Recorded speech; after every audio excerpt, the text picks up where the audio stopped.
Inside the Gamecocks, The Morning Show. Presented by the Barndominium Company and Bresto Pros of the Midlands. Part of the Chief Sports Network. Go Gamecocks!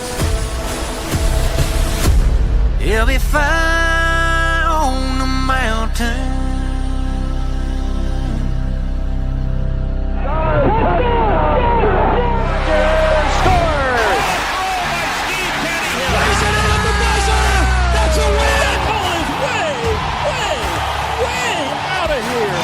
Consecutive home runs for Carolina. It is good.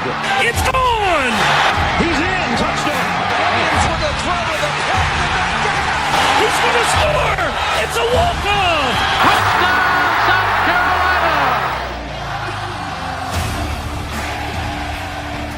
All right, greetings and good morning. Welcome aboard and welcome home inside the Gamecocks, the morning show built by the Barndo Co. and presented by our friends at Resto Pros, there when you need them. Resto Pros of the Midlands, Resto Pros at MidlandsSC.com. The BarndoCo.com is where you can build your dream home here in the Carolinas or even in Georgia or up in Tennessee. You can head to the BarndoCo.com and see some of their just wonderful work. They are one of the nation's best builders. They got a bunch of awards that'll tell you that.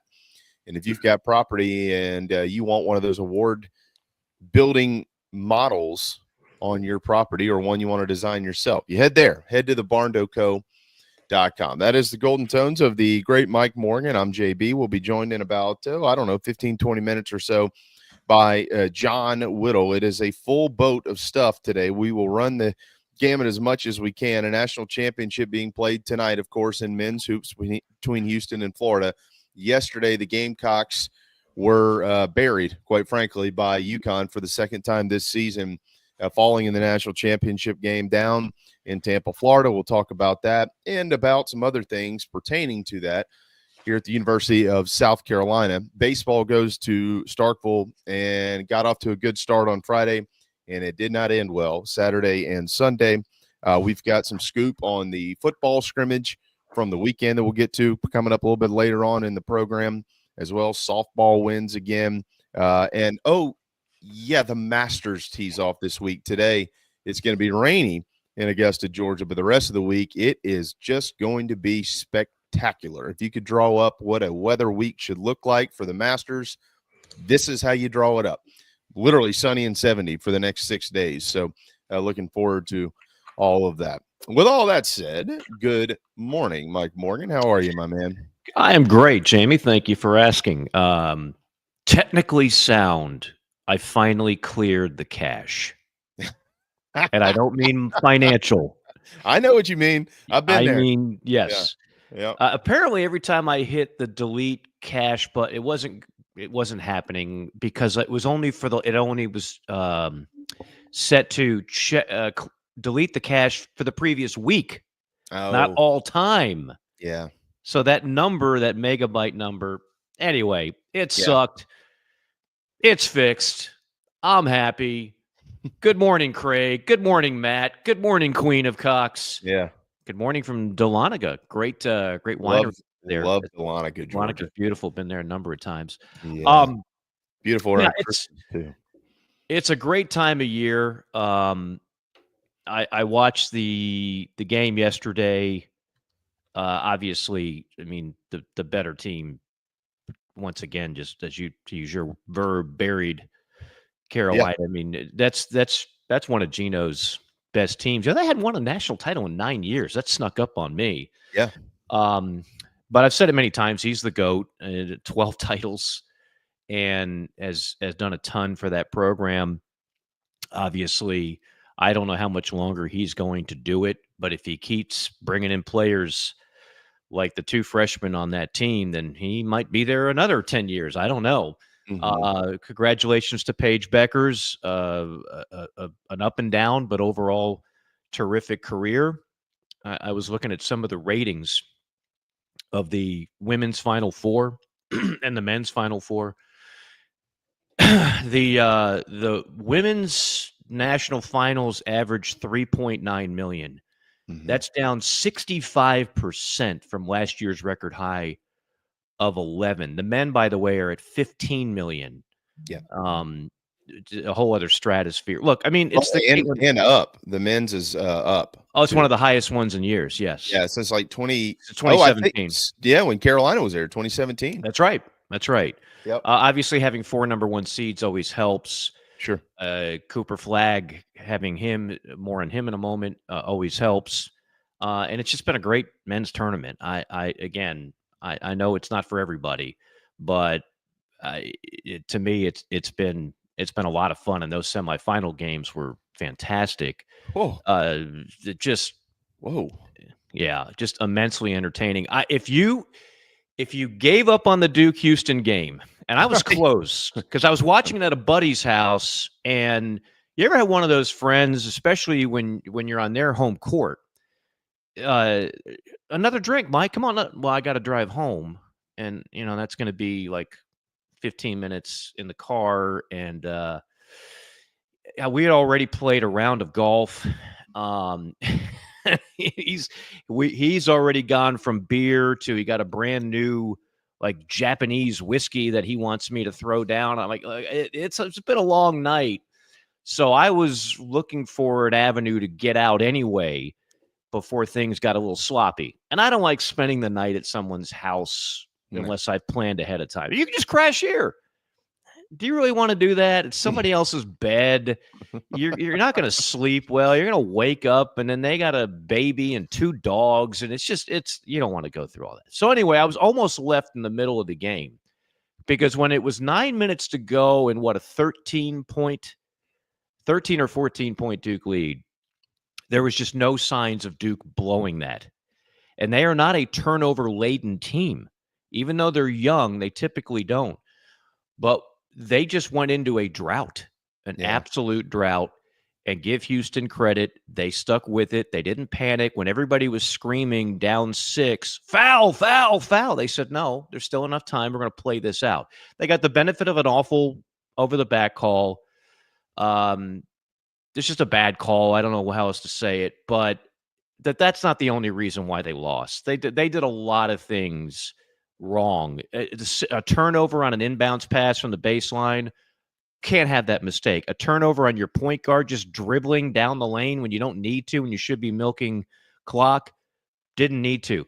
The haters that hate on Cooper Flagg, and it's very similar to the group that hated Caitlin Clark, for whatever reason, these people wake up and decide that's the person I'm going to hate. It's very curious, but again, I always, like I said with Caitlin Clark, like, you might want to look in the mirror if that's your, if you're really hell bent on hate. If they beat your team, I get it, but like other than that, these are people that don't even care about college basketball in particular. That they hone in on one player. I hate him. I hate her. He didn't lose it for him. He's the only reason that game was close. He was freaking phenomenal. He controlled the game as an 18-year-old at 27 points and a half a dozen rebounds and assists and blocks. Like, he was ridiculously the most talented player on the floor. That's not why they lost, but they had a lot of other reasons why they did lose, Jamie. And again, kudos to Houston. Got a great final coming up. Florida, Walter Clayton just continues to amaze me. A guy who I first saw doing an NIT game when he was at Iona, and then goes to Florida. And it's like, whatever. He'll be okay. Then he has to make the transition from 2 guard to point guard, and he's just been phenomenal. And they won the SEC shootout. SEC trying to win their first title in men's basketball since 2012. Yeah. That is the one I can tell you Greg Sankey desperately wants. Because he's got a lot of trophies on his watch in every other sport, but not men's basketball. So be an interesting game tonight. I think it'll be a very entertaining one at that. I would give Florida an edge, but I certainly wouldn't count Houston out. No, there's no doubt about that. And, I've got a ton of notes today because you've got, they made the transition. You brought up the ratings, and that was something that I had on the radar today too. A few years ago, in an effort to continue to boost the women's basketball platform, if you will, they kind of mixed and matched the days, right? Friday, Saturday, Sunday, Monday, to run it through the weekend and be able to have consecutive Final Fours and then consecutive national championships. And when I saw the initial ratings, which those are actually not complete, I think that the Final Four for the men, the number's actually going to go probably a little bit higher once everything is in. But when I saw those compared to the women's, while the women's platform, because of people like Dawn Staley and Gino Auriemma, has certainly raised itself, it became very glaring to me at the same time. The men's tournament, when it comes to ratings, is about having the best teams there. The women's tournament is about having the best players there. That's just where it is right now. I mean, and so you go back to last year, for instance. Now, Caitlin Clark, clearly a once-in-a-generation type player, but that's the type of player that you need in the Final Four in the women's game right now to continue to push it forward like so many want to do, and like the sport deserves. The sport does deserve it. It is much better than it's ever been. There's no question about that.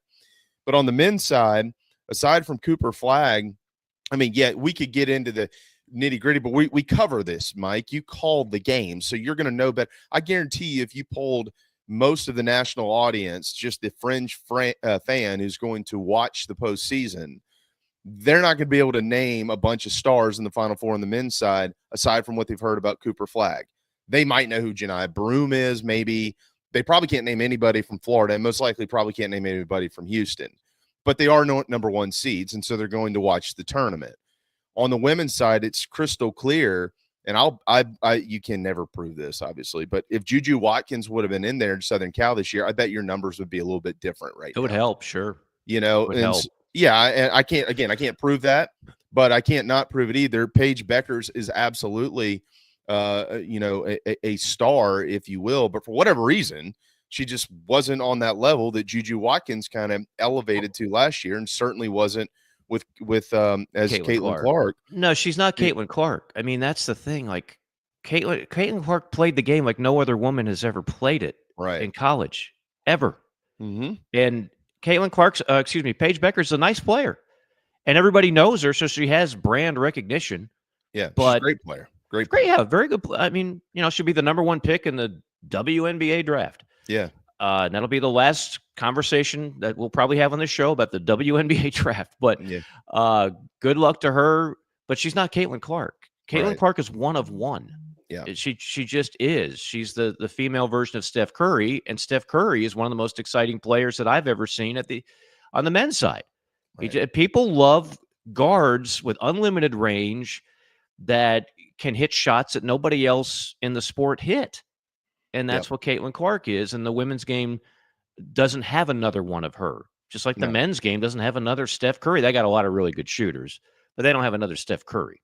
Right. Yeah, it's a great point. And, look, hat tip to South Carolina, too. I mean, this team was kind of questioned throughout the year when they would have those losses, right? The Texas loss clearly earlier in the year, the UCLA loss exposed some things with them, and then the UConn loss on their home floor. And it was like, I don't know if this team can win a title. And that ended up proving to be true when they saw UConn again. They aren't going anywhere. They got the 7th ranked recruiting class in the country. It's McDonald's All-Americans again. They returned 10 players.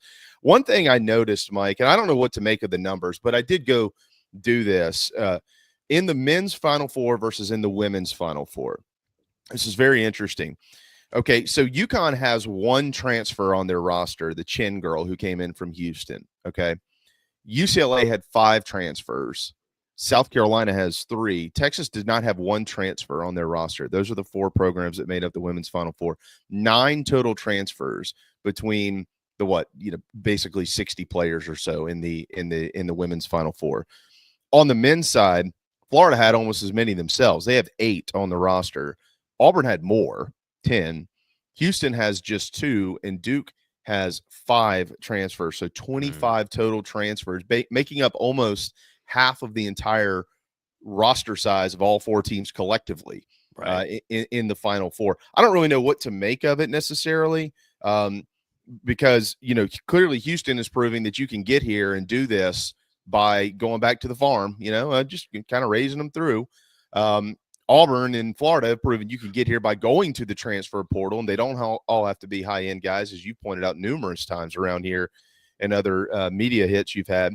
And then obviously on the women's side, Texas, UConn did it with 1 total transfer, and there they are. UConn's a national champion, and the Gamecocks and UCLA both got there, and they had a handful of transfers. So I think that, I guess at the end of the day, you get you'll get these narratives out here that you have to do this or you have to do that. And I think what a lot of this is proving is that you don't have to do it any one way. You have to do what you have to do year in and year out to give your roster the best chance that it can be or have to be successful. Yeah, the only thing I would say on the difference of the two, the biggest difference, Florida has Elijah Martin, who had the dunk of the tournament. He wasn't even he wasn't even a top 100 transfer. Right. He came from FAU. I mentioned Clayton came from Iona. If you tried to get a women's basketball player from a mid-major like that, you're not fine. All the talent's going to the same schools. I mean, Dawn, Gino, a couple others, they have an oligarchy on the best players in the sport. And unlike in the men's game where 2-star recruits all of a sudden turn into really good players, and then I don't think we're there yet in the women's game. I don't think it's as deep. So it's rare to find like those hidden gems that started off as a 2-star and went to McNeese, and then all of a sudden everybody wants them. Yeah, no, you're right. You know what I about that. mean? That's the biggest Crystal clear. difference between the two. Just the depth. It's just like it's the same reason why we have usually more upsets on the men's side than on the women's side. You know, there's not that. If you take the 30th best team on the women's side, they don't have a chance against South Carolina. No, They don't have a prayer. Whereas in the men's side, we've seen bigger upsets than that on a yearly basis. That's it really is it's a wonderful point. I mean, it really is. It's a good point to make in today's climate, by the way. All right. It's 10:18. So we'll try to be on time for John today. So we can maximize him. You know, we love John. He's driving John. He drives everywhere. He drove to Starkville this weekend. We'll talk to him about baseball too and basketball. I was a little surprised by the basketball portal entries a couple of days ago. It was not on my radar at all. Federico and Ugasuk getting in for the Gamecocks, but they're in. So they're going to have an entirely new roster next year. I think that's, and JC intimated this on the website, and obviously this has come to fruition. They wanted to really turn the page. Yeah. This was just not a group, not a good, these aren't bad kids. Don't misinterpret this. This was not a good group. And they were not going to shed a tear over losing just about anybody on that roster. So it was time to hit the reset button. And here's the thing. You can do that with the portal and instantly be really good. Yeah. You don't have to. It's not like a complete rebuild. Like, oh, he's going to get rid of the whole roster. It's going to be a 3-year rebuild. That's the old day. Yeah. The new day is you can do that and bring back a couple guys that are key. We'll still see what Murray Boyles is going to do. And then bring in a whole fresh group of players, and boom, you could be a tournament team next year. Yeah, much like the NBA and Major League Baseball. You make a couple off-season deals, you're right in it. That's right. All right, we'll step aside for a timeout. It was a great weekend on the Palm Casual Back Porch. I have sponsored my own back porch. Oh, I like that. Yeah, the Palm Casual Back Porch. The Palm Casual Back Porch, and you can do that, Jamie, because you probably got a good mortgage rate. So you can take some of that money you stashed away, and you can buy more Palm Casual patio furniture, which is what I suggest everybody do. But first, you got to get that good mortgage rate, and that's where our man Troy Branham checks in, and he'll go ahead and take good care of you, as he has for South Carolinians for over 27 years. 803-238-0111.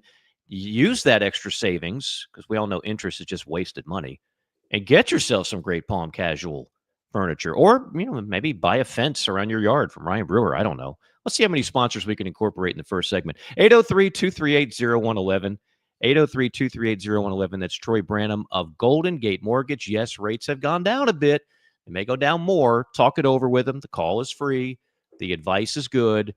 The results are outstanding. Troy Branham of Golden Gate Mortgage. 1021. Whittle up next here on The Morning Show. Charleston Fitness Equipment is keeping South Carolina in shape. Clients have come from all over the Palmetto State to find that one piece of equipment that they enjoy that keeps them looking and feeling good. Whether it's a home rower, treadmill, elliptical, free weights, a home gym, or something else, Charleston Fitness Equipment keeps the mirror smiling back at you. Get in shape like the Gamecocks do. Visit charlestonfitnessequipment.com. Gamecock owned and operated and proud partners of Inside the Gamecocks, The Show. Nana's Porch presents a Southern staple delivered right to your doorstep. Nana's Porch locally crafted pimento cheese has been a hit for years at weddings, tailgates, and other events. Now you can order online and have it sent to your home. Visit nanasporch.com. That's nanasporch.com and click the pimento cheese tab to choose between their original pimento cheese and their jalapeno smoked pimento cheese set. nanasporch.com, man, that's good.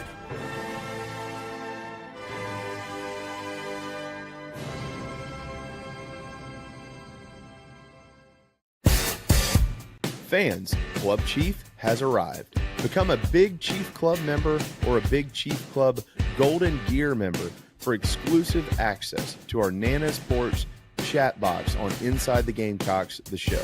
Plus, you'll get access to our VIP tailgates, prize drawings, merch, and much more. A portion of your monthly membership goes to the Garnet Trust, supporting NIL at the University of South Carolina. Pull up your Chief Sports app and join on the home page. Thank you so much for being a member of Club Chief, and we look forward to meeting many of you very soon.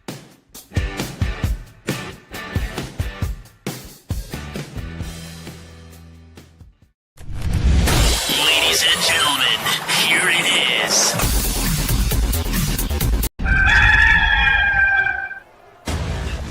On deep drive to left. Morgan looks up and it is gone. That one is a problem.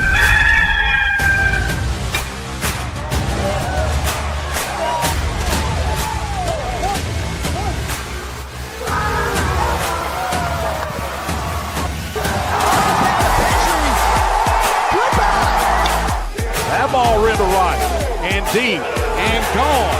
Swinging a drive. Left field, way back and gone. We'll get to the baseball coming up in just a little bit here with the great John Whittle, fresh off of the I-20 trek to the Magnolia State this weekend to cover the Gamecocks as they lost another series to Mississippi State. But John, first and foremost, happy spring. Let me ask you a question. Where does the month of April fall in the sports calendar? If you had to rank all 12 months, where's it rank? High for sure. You got that thing in the background that I've never been to that is like the one sporting event left on my bucket list that I haven't made, or I won't say the top. The top. Yeah, and Hale's there today, so he's gonna deal with some rain today. Yeah. I don't know how much he'll get to see today, but hopefully a little bit. But that's one spot where I want to go. But Final Four, baseball getting going. I mean, NFL draft. Yeah. Yep. You got Masters, Final Fours, NFL draft, Major League Baseball. You got essentially NBA. Opening day. I know technically it started in March, but it's opening week. Yeah, in Major League Baseball. They should always start it in April. But I agree. That's for another day. Yeah.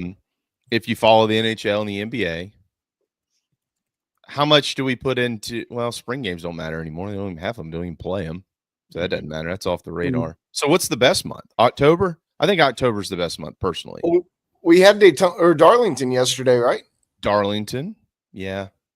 Bristol next week. Is Bristol next week? Gosh, it might be. I don't know. I can't keep up with all these sports, John. I only have one head. John, brain. you could go all Phil Kornblut on us and give us the qualifying times and the starting position for every upcoming NASCAR race. I can't. Now I used to might be able to. There was like a 4 or 5 year time frame, like right as I was finishing up college, where I really enjoyed NASCAR. And then I just didn't like it. A switch just kind of flipped. But I do know that Darlington was, this past weekend. Don't know who won. But I know that was this past weekend. Is Kerry Tharp still working with them? Well, he's not the president anymore. Oh no. Okay. No, it's shoot. I can't remember the guy's name. No, that's not Kerry Tharp, for those that don't know, and I'm sure a lot of people will remember this. He's a longtime sports information director at Carolina and did a really good job, but then left for a job to run Darlington, right? Yeah. I don't know what the exact title was, president or he was the president. Okay. Yeah. And then I saw him post a picture of this past Darlington, so I know he was there, but I don't know what his capacity was. Well, I think he'll always probably be wherever he wants to be. When you're a former president of an race, you kind of do it. Right. Josh Harris, there you go, Bruin. Thank you. Okay. And by the way, Denny Hamlin did win it yesterday, John, just to kind of help you out in your reporting there before you write your column. Very good. Yeah. He used to be a teammate of my old driver. I was a Tony Stewart guy. Him and Tony or Denny and Tony were part of Joe Gibbs Racing, and I can't remember who the other one was. JJ something or another, maybe. I don't know. Doesn't matter. They had 3 cars in that crew, in that Joe Gibbs Racing at the time. But this will be on Big Spur on Thursday, right? You'll break this all down, push pin it. Well, I was kind of reflecting, and this is what I think is probably a good segue. I was reflecting, the other day that the first time the Gamecocks were in the Final Four down in Tampa, I was actually making my trip down to Tampa from Starkville. South Carolina had a Thursday, Friday, Saturday series against Mississippi State, and then the Final Four that year was the women played their Final Four game on Sunday, and then the championship on Tuesday. So I went and covered the baseball series in Starkville Thursday to Saturday, and then drove down through. I don't even know where the heck I was. I don't know how you got there. I did drive through Tallahassee. That's the one time I've ever been to Tallahassee in my life. Nice. Drove down through the night to get to the Final Four, cover those games that next day. So well, you must have gone south to I-10 and then just went east on I-10 and then down from there. I would imagine. I don't know, John. Sounds right. Though I hat tip to you, my friend. I have a lot of respect for all your driving skills. You've seen everything. Real quick here, obviously the women's season is over. Dawn mentioned yesterday they're going to the portal. They're going to look for experience in the portal. We're going to transition this to the men here in just a second. I just pointed out that they only had 3 transfers on the team anyways this year. But it hurts to lose a title game. It hurts to lose any time to end the season.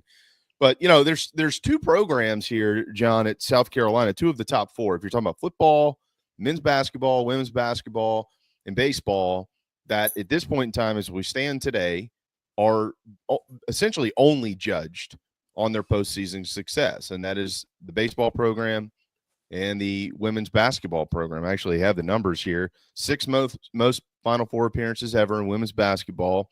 13th most bids all time for the women's program, and the 3rd most national titles. Baseball, 11th most College World Series appearances ever, 11th most postseason trips ever, and 7th most national championships ever. But the difference is the women's team is playing for national championships every year. The baseball team will be lucky to even make it into the postseason this year at this point in time. It's still remarkable, I think, to go back to about 15 years and think about everything that has changed at this university from the day that Coach Tanner won that first national championships and all that's followed. Yeah.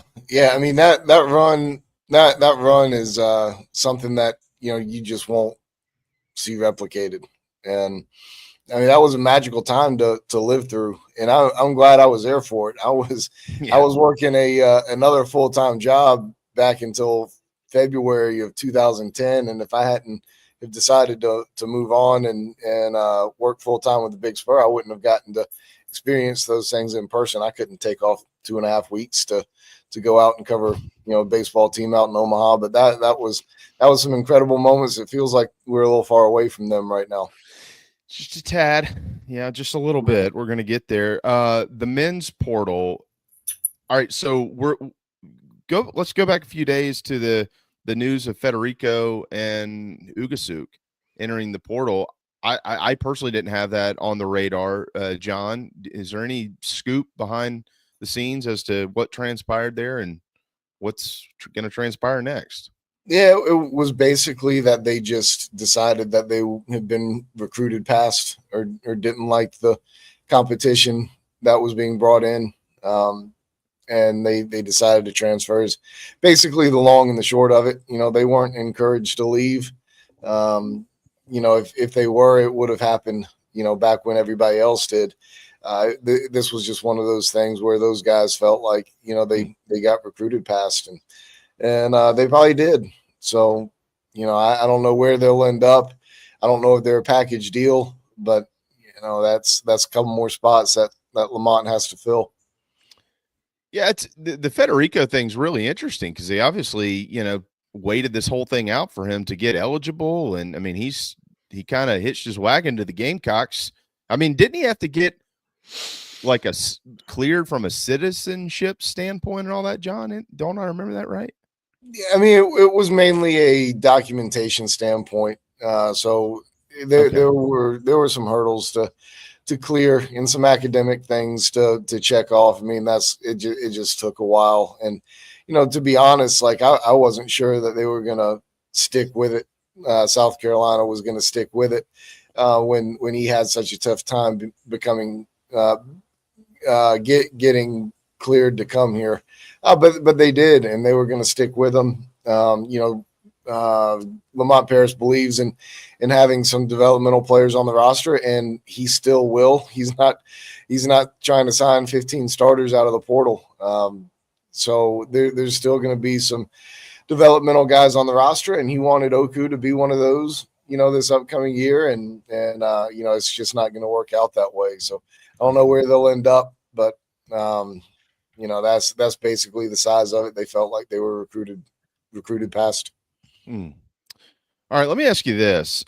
Obviously, with Colin Murray Boyles, I mean, the elephant in the room is where he's projected to go. If he's going to be a lottery guy and he's going to get a ton of money and all that type of stuff, he needs to go. And if he's not, then it probably muddies it up a little bit more, and maybe he needs to stay. Maybe he needs to go. Who knows? But there's a higher likelihood that he would stay at South Carolina if he's not a lottery guy. Is there anything in the reconstruction of the roster that could also be impacting his decision? I don't think so much, to be honest. Like I think I'm sure he's making a decision based on, what he wants and not necessarily like he wants to win here. I mean, that's part of it for sure, but he trusts Lamont Paris is going to put together a really good team around him. And, I don't know that he's going to be sitting there evaluating each guy on whether he believes that guy is going to be good enough or not for him to come back. Like that's playing a very minor role in all of this. Is much more about the draft and what he feels like from that standpoint, because he's very comfortable here. He likes it here a lot. Like he's not sure that he's ready to go play in the NBA yet. And, and he's enjoying college, and that's kind of what's driving the decision as it relates to him coming back. It's not necessarily about some other things that people may factor in. He's just comfortable here. And, he's got some people who think right now the time is right, who say, you need to go. And, those people probably are right. But at the end of the day, like he's making a personal decision, and it's not going to be, if he comes back, it's not because the coaching staff has pressured him to come back. It's because he wants to be here. And we'll see how it plays out. I mean, I ultimately think he'll get drafted. He'll believe he'll get drafted high enough to go, and we'll end up, being done at South Carolina. But if he comes back, like he's got an opportunity to, cement himself as the best basketball player to come through here. So we'll see how it plays out. Wow. I got one for both of you. Mike, I know you talk to so many coaches in the SEC. So the timeline in which these decisions were just specific to the CMB situation here, but obviously we could translate this to other situations around college basketball in general. But the timeline in which all of this is being done. So you've got an open portal, right? And South Carolina is trying to sign the best players that they possibly can to build the best roster they can and get back to the tournament. But a lot of this, obviously, what they're going to be after and looking for hinges around the future of Colin Murray Boyles, who's yet to make a decision. Have y'all gotten any feedback on maybe from this coaching staff here at South Carolina or others across the league or wherever about how all of this meshes together and how it affects them trying to reconstruct their rosters when it comes to players making decisions about going to the NBA versus staying and having to sign players out of the portal to replace them? Well, I think specific to Carolina, they have to recruit assuming that Murray Boyles is going. They can't sit there and hope that he comes back, even though, as I mentioned a week ago, if not longer, that is a distinct possibility. Yeah. That is a distinct possibility, and there's a big difference between going, 23 versus 10, and a big difference between going in as a rookie and playing every day and living the life of an NBA player, which is a dream, versus playing in the G League in front of 700 people and living the life of a minor leaguer. And Murray Boyles is a very self-aware kid. He understands that. He doesn't just look at the best possible scenario. He looks at it all in complete scope. So, I think that there's still now. I mean, you've got, I don't know how many empty scholarships, John. They got room to bring on some guys. 5? Is it 5? Is that what it is? Is it 5? It was 4 if it's 4 if you include Murray Boyles on the roster. Okay, so I mean, okay, and if he left, then it would be 5, and you obviously have room to get what you need, which is a point guard, and then you can still get another big, and so on and so forth. So I don't think it's going to change their strategy a whole lot, Jamie, in terms of what they're trying. They're trying to get the best guys out there, and they're clearly being a lot more aggressive and clearly have a lot more financial resources to be active in the portal than they were a year ago. The two teams that did not make the tournament and turned down the NIT are both off to great starts. LSU and Matt McMahon. This is a huge year for Matt McMahon.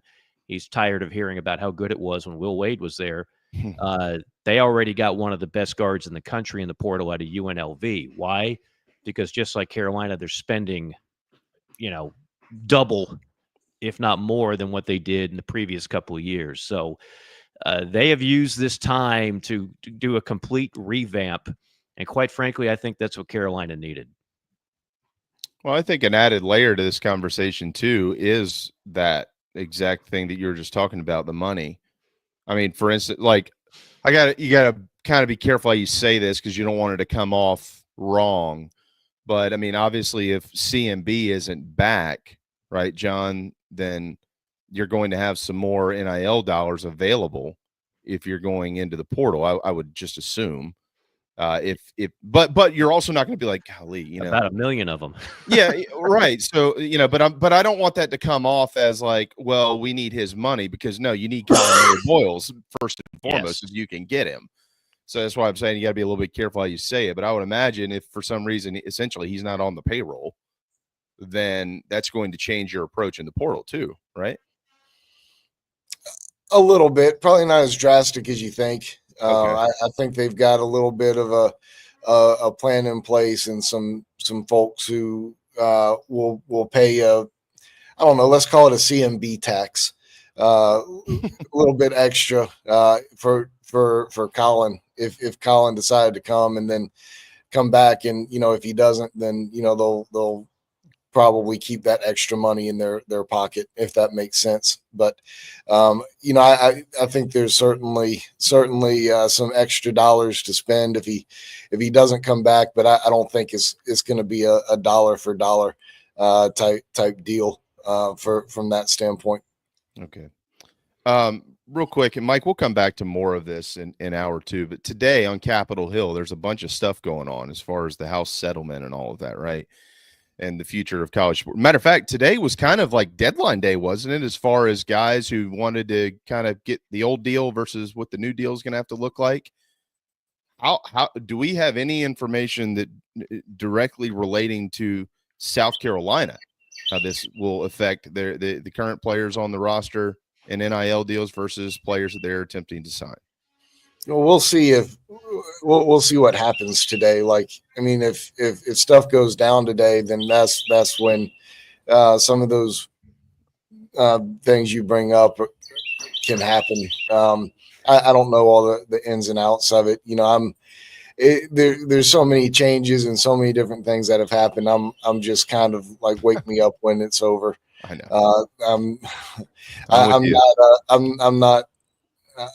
I'm just not as well versed on that. I'll figure it out whenever it passes, because like I said, so much of it's changed. But thing, it has to be signed or ratified or approved or whatever today before we worry about when deals have to be done. So we'll see what happens today. You got anything to add on that, Mike? Have you heard anything? I was distracted by the great horned owl in John's background there. Is that a horned owl? Have you replaced the birds with a horned owl? No, those are birds somewhere. I'm not sure where they're coming from, but they're beautiful.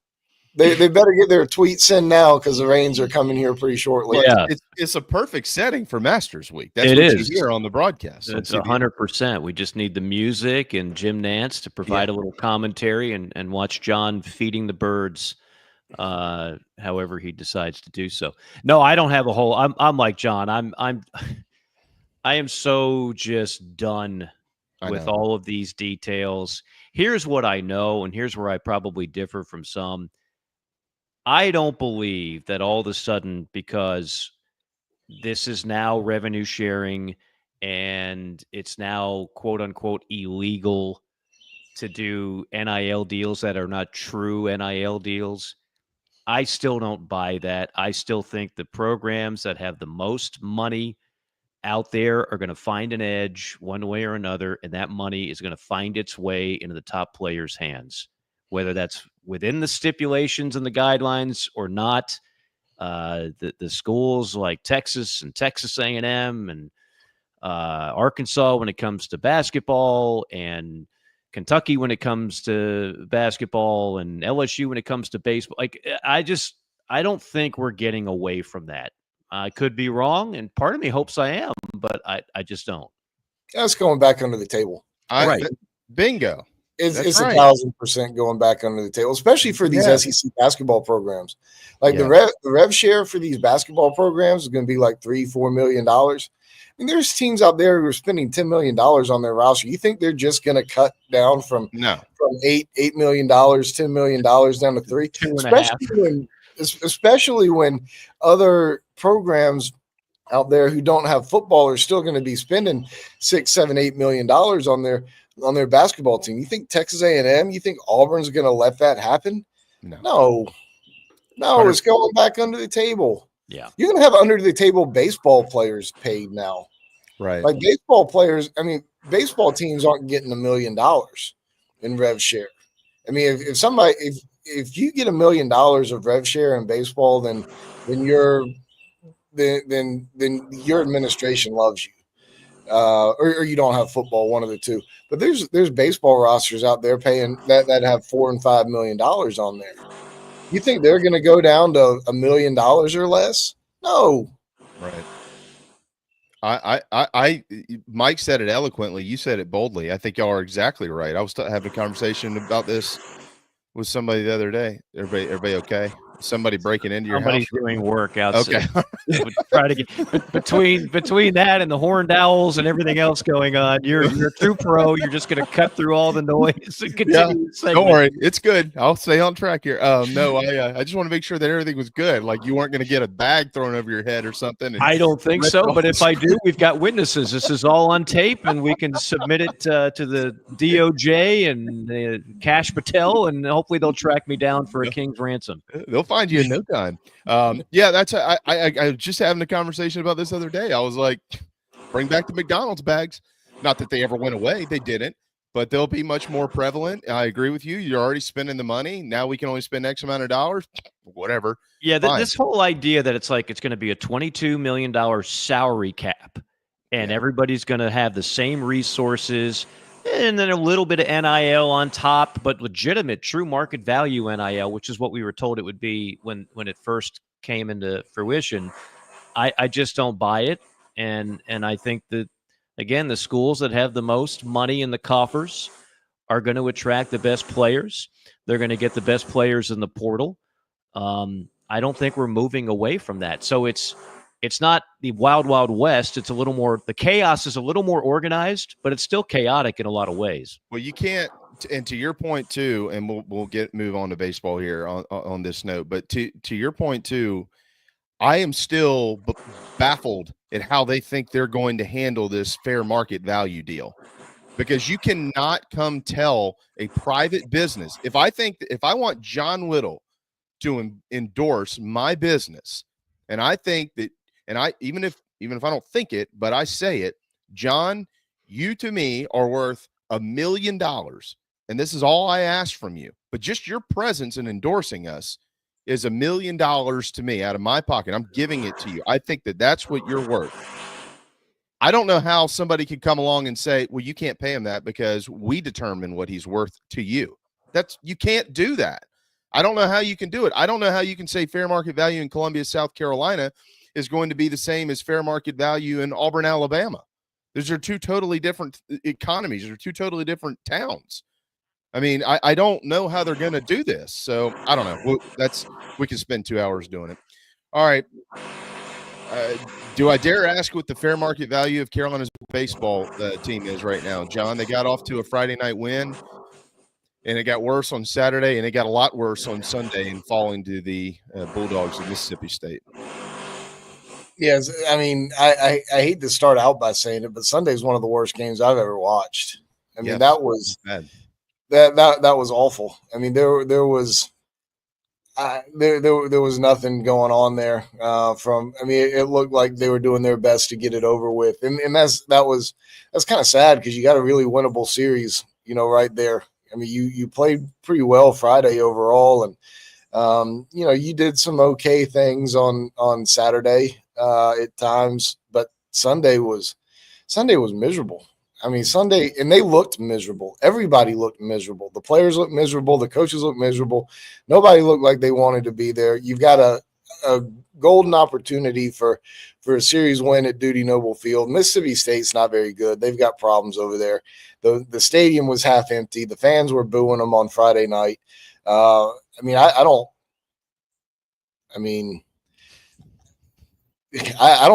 know what to say. That Sunday game was just so atrocious, and I was not expecting that. They played well on Friday. Things didn't go their way Saturday. Not great game, but didn't play terribly. I was stunned. I was stunned at the level of effort and engagement on Sunday. I mean, there was a ball hit up the middle. The infielders were pinched into the middle, and it bounced 5 times and still got in between the 2 middle infielders. Neither one of them dove. Runners on base. I mean, you drop a fly ball out at the wall in center field, and I'm not blaming Nathan Hall for anything. Nathan Hall has been South Carolina maybe best player this year, but I was completely taken aback by what I watched on Sunday. Yeah, I mean, the one positive was obviously Matthew Becker. We'll see if that translates moving forward, and obviously, clearly, everybody hopes it does. 13 strikeouts and 27 at bats against a guy who hadn't virtually gotten anybody out in the SEC. If you ask me, Carson Ligon has been terrible for Mississippi State, and he looked like an All-American yesterday. They had a 14 ERA in SEC play, and a little over 7, overall. And Maneri comes out after the game and is talking about how great of a pitcher they faced. Like, well, everybody else has hit them. Yeah, I mean, you got a hit on the first pitch of the game and the last pitch of the game, and that was it. And one walk in between. I haven't seen anything like that. Nathan Hall got a hit on the very first pitch of the game, hard ground ball through left side. And then Blake Jackson comes up and bloops a single into center field, tries to stretch it to a double, slides off the bag for the final out of the game. Got a hit on the very last pitch of the game too, and 2 base runners in between.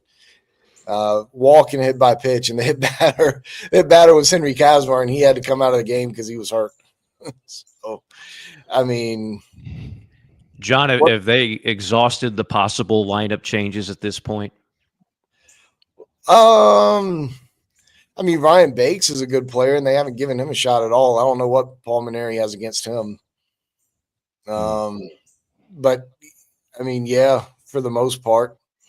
Well, I was kind of asked a similar thing this morning, Mike, when I was on with Bill and Preston, and I don't know, honestly, it kind of echoes some of the things that John has said. Look, I'm not at practice every day, so I'm just not going to be the guy that comes over the top of coaches and tells you what you need to do, because I don't think that's my place to do it. But anytime you're really struggling to find it, I always feel like the best thing to do is go back to what you're most comfortable with and just stay there and just be consistent with it. It's at least the young guys who come to the park, or all of them really, but especially the young guys, at least they know what to expect when they show up. They know where they're going to hit, they know where they're going to play, and they know what they're going to be asked to do. So I don't know. I don't know. I don't know. I do know this. A&M naturally, the weekend before the Gamecocks come to town, figured it out. They scored 26 runs against the Balls on Saturday in a doubleheader sweep of them. That ain't a good sign. Run rule in both games. Yeah.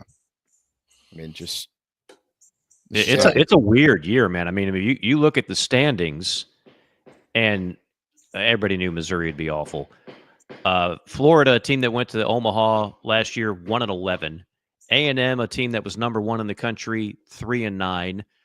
I can't imagine Lamonis is going to be able to survive much longer with another poor year in Starkville. They're 3-9. Vanderbilt's 7-5. They haven't had the same mojo since the NIL era began. And then at the top, it's kind of the usual suspects: Arkansas, Texas, LSU, Tennessee. Mm-hmm. Yeah. I don't know, John. You got any more? You got any answers?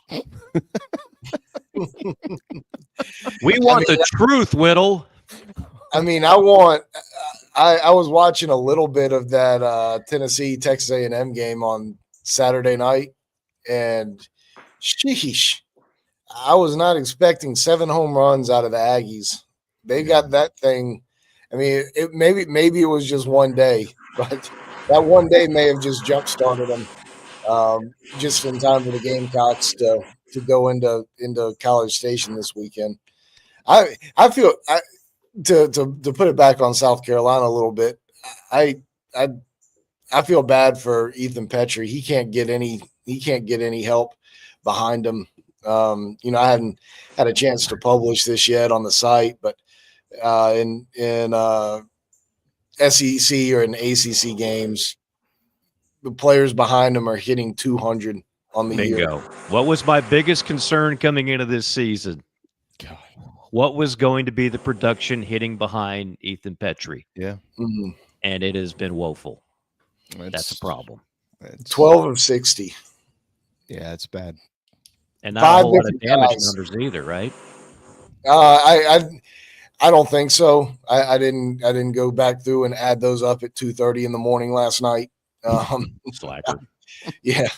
There have been 5 guys who have hit behind him, and the best one has been KJ Scobie. I mean, that's who I'd be rocking with, and I said it before I even did the numbers, but that's who I'd be rocking with there. I mean, he's played 4 games. He's hitting 286 behind Ethan. That's by far the best numbers. So, I mean, I feel bad for Ethan, and you can see it on Ethan. Like Ethan, God love him, he's not great at hiding his emotions. You can see that he's getting a little frustrated, and he I tell you, when at the end of last season, we talked a fair amount, and I mean, I can't tell you how much he wants to win here, and not just win, but win at South Carolina. Like Ethan loves this place, and he had every opportunity in the world to transfer and make 4 times the money that he's making at South Carolina. But he wants to win here, and it's not happening for him, and it's not happening for him right now as an individual. So because he's got 2 extra base hits in 12 games in SEC play. Like he's not getting any pitches, and even when he's getting some, he's not on it right now. And, hopefully it turns for him.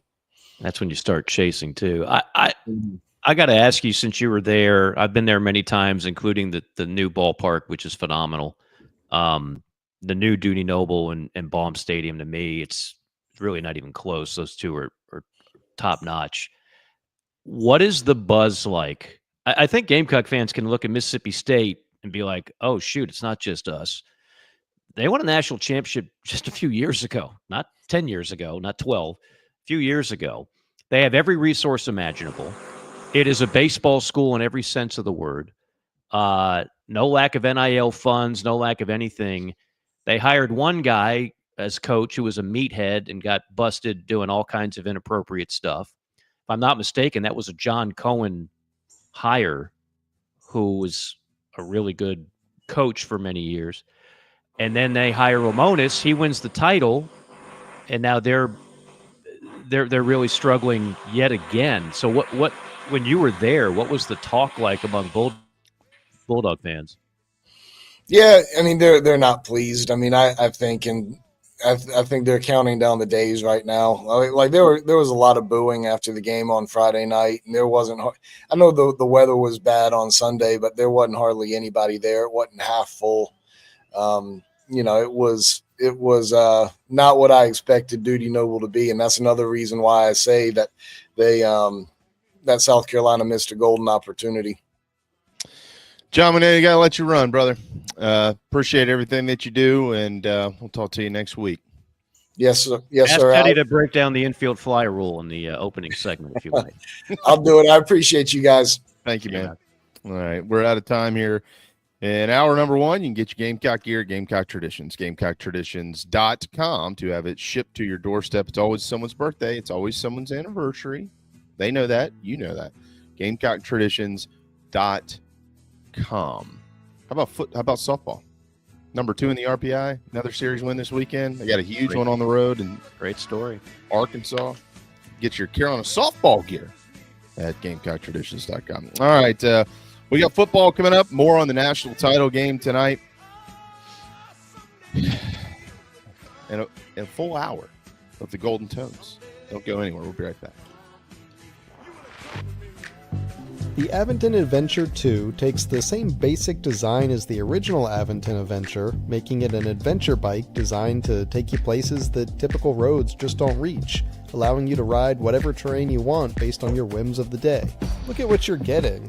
Hydraulic disc brakes, torque sensor for responsive pedal assist, great LED lighting, suspension, a beautifully welded frame with excellent build quality, included rear rack, included fenders. The list just keeps going on. Visit electricbikescharleston.com for more. When you bundle home and auto, good things can happen. You get a local agent who can help you choose the right coverage for you at a price that's right for you. Call State Farm agent Tony Pope today. Hey Gamecock Nation, my name is Kyle, longtime listener of the show and avid golfer. I wanted to take my game to the next level, but let's face it, golf is a hard game to learn on your own. I heard the ad from McKellar Enterprises and reached out to the owner and former Gamecock golfer Meredith Taylor. In just 2 months of working with Meredith, I shot my lowest round ever, and I've never felt more confident in my golf game. So if you're looking to take your game to the next level, go to McKellarEnterprises.org and book your lesson today with former Gamecock golfer Meredith Taylor. Go Gamecocks. The season rolls on at Love Chevrolet, where the inventory is overflowing and the deals are in full bloom. Rev up your spring with Love's exclusive specials on Suburbans, Tahoes, Silverados, the entire lineup of award-winning Chevys on the lot now and ready to go. Spring-tacular savings at Love Chevrolet. We're talking the best selection of new Chevys, the lowest price, guaranteed. In fact, they'll beat any competitor's price or give you $1,000. The other dealers upsell, overcharge, and will say most anything to get the sale. At Love Chevrolet, satisfied customers do all the talking, and they say things like helpful, honest, and fun. Your trusted hometown Chevy dealer since 1961, Love Chevrolet. I-26 at Harbison and at lovechevy.com. Together, let's drive. That's the power of love. Love Chevy. When you bundle home and auto, good things can happen. You get a local agent who can help you choose the right coverage for you at a price that's right for you. Call State Farm agent Tony Pope today. Mike here for my good friend Troy Branham of Golden Gate Mortgage. Let's face it, it's been a rough go for mortgage rates the last couple of years. And now more than ever, you need someone on your side to get you the very best possible rate on a new mortgage or a refi. That's where Troy comes in. 27 years of experience working for you. Conventional, FHA, VA, USDA, renovation, rehabilitation loans, all doable with my man Troy Branham of Golden Gate Mortgage. And when I say doable, I mean the best possible rate that's out there. It's a phone call that can literally save you thousands of dollars. 803-238-0111. 803-238-0111. You can also check out the website ggmortgage.com. This is my dirt. Welcome back to Inside the Gamecocks, the morning show. Presented by the Barn Dominium Company and Resto Pros of the Midlands. Hour 2 starts now. Yeah, I'd hate to be the first to sell. This is my dirt, these are my fields, where I harvest what I plant. That little pond, I catch bluegill. I built that barn with my 2 hands, where I raise my babies, a piece of me. Now this ain't just a piece of land. The money be great, but I can't part ways with a life that works. You can't put a greenback dollar on what it's worth. This is my dirt. It's the final hour of the morning show. It's Monday, April the 7th. Welcome back to Golden Tones. Myself, JB. Thanks to John Whittle for joining us. We are powered by Electric Bikes of Charleston, electricbikescharleston.com, and built by the Barndo Co. If you're going to get one of those mortgages Mike was telling you about with Troy earlier, that might be one to do it with, barndoco.com. So the national championship tonight, Mike, I am anticipating the thing that stands out about these two teams that are playing tonight, they haven't just run through the tournament. Both programs have had multiple games that have been in the balance. They've had to execute. They've had to have their stars be stars, and they've done it. And they've gotten here with a couple of nail biters, including what happened late Saturday night, of course, Houston over Duke.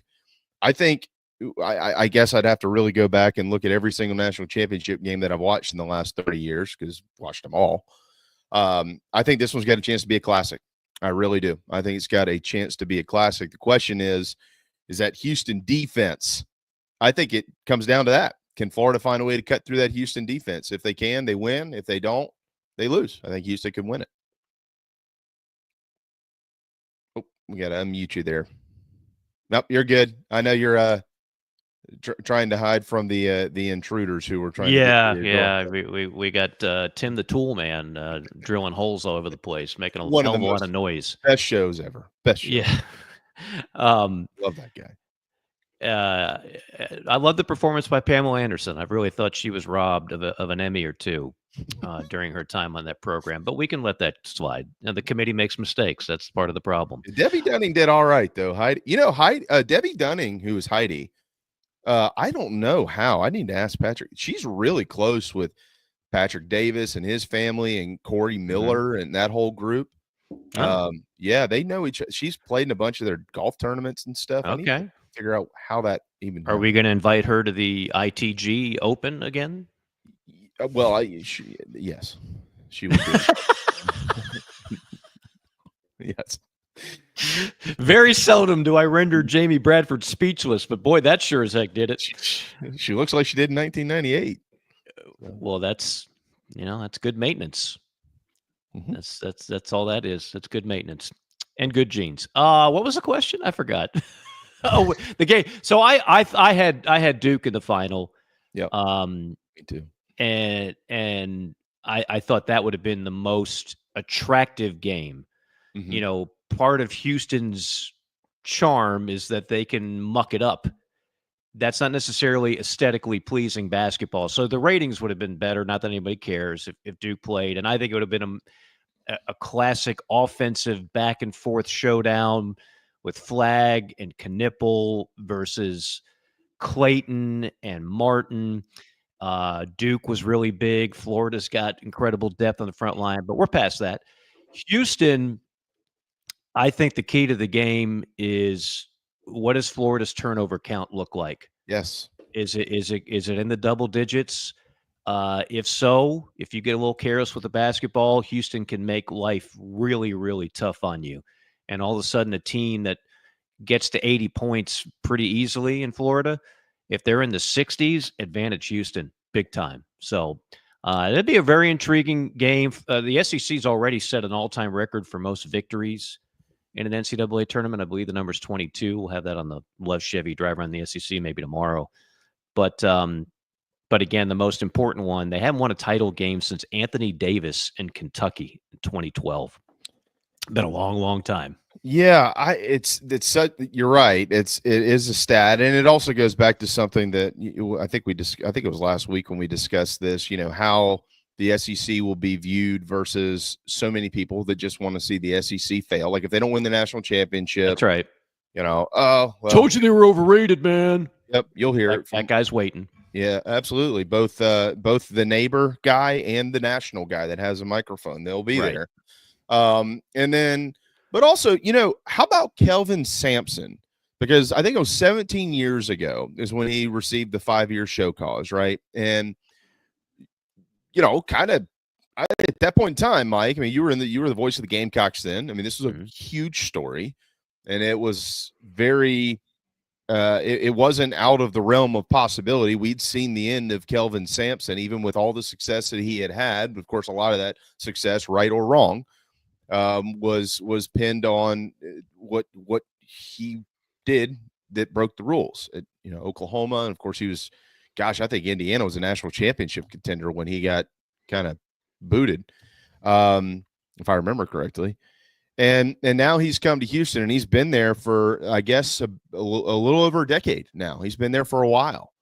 And I know that America loves a good redemption story. They do. They always have. But this is a guy who at the time was basically deemed one of the biggest cheaters in the sport. And here we are 10 years later. I feel like he's got a lot of people actually kind of in his corner now, Mike, pulling for him to win one. Yeah, it is America. You said it best. America loves a redemption story. And Kelvin Sampson is definitely, I mean, he put not one but two programs on probation. Yeah. Usually that'll get you like vilified for life, or maybe your career is over. But now, of course, it's all legal. And so this is a great era for people like Kelvin Sampson, who's always been a good coach. And I think he's learned a lot. And I think he's a better coach today than he was the time frame that you mentioned. He has a system. He does not deviate from that. He's going to do what he does, and it has worked for him. But unlike years past, he's finally got a Final Four win now. He's finally got a chance. This will be his best chance to win that elusive national championship, and if he does, it'll be the ultimate redemption story in a lot of ways. So, yeah, he is a fascinating case study because, Bruce Pearl basically got nabbed for having a recruit at a barbecue at his house. That's like getting Al Capone on tax evasion. Like that. That's what you look at Kelvin Sampson's deal, and it's a little bit heavier than that. And again, it was more than one place. So the fact that he's now, and he's extremely likable. I've only met him once, I think. Very much. He's extremely likable. He's a media favorite for a reason. He's great to deal with. And what I really respect in terms of his coaching, he works, he's old school in that he works their ass off. They're required to run, I can't remember what it is, in the mile. And you think, well, what does that have to do with basketball? Well, it's conditioning. And you don't just get to go out there and not be excellent in conditioning.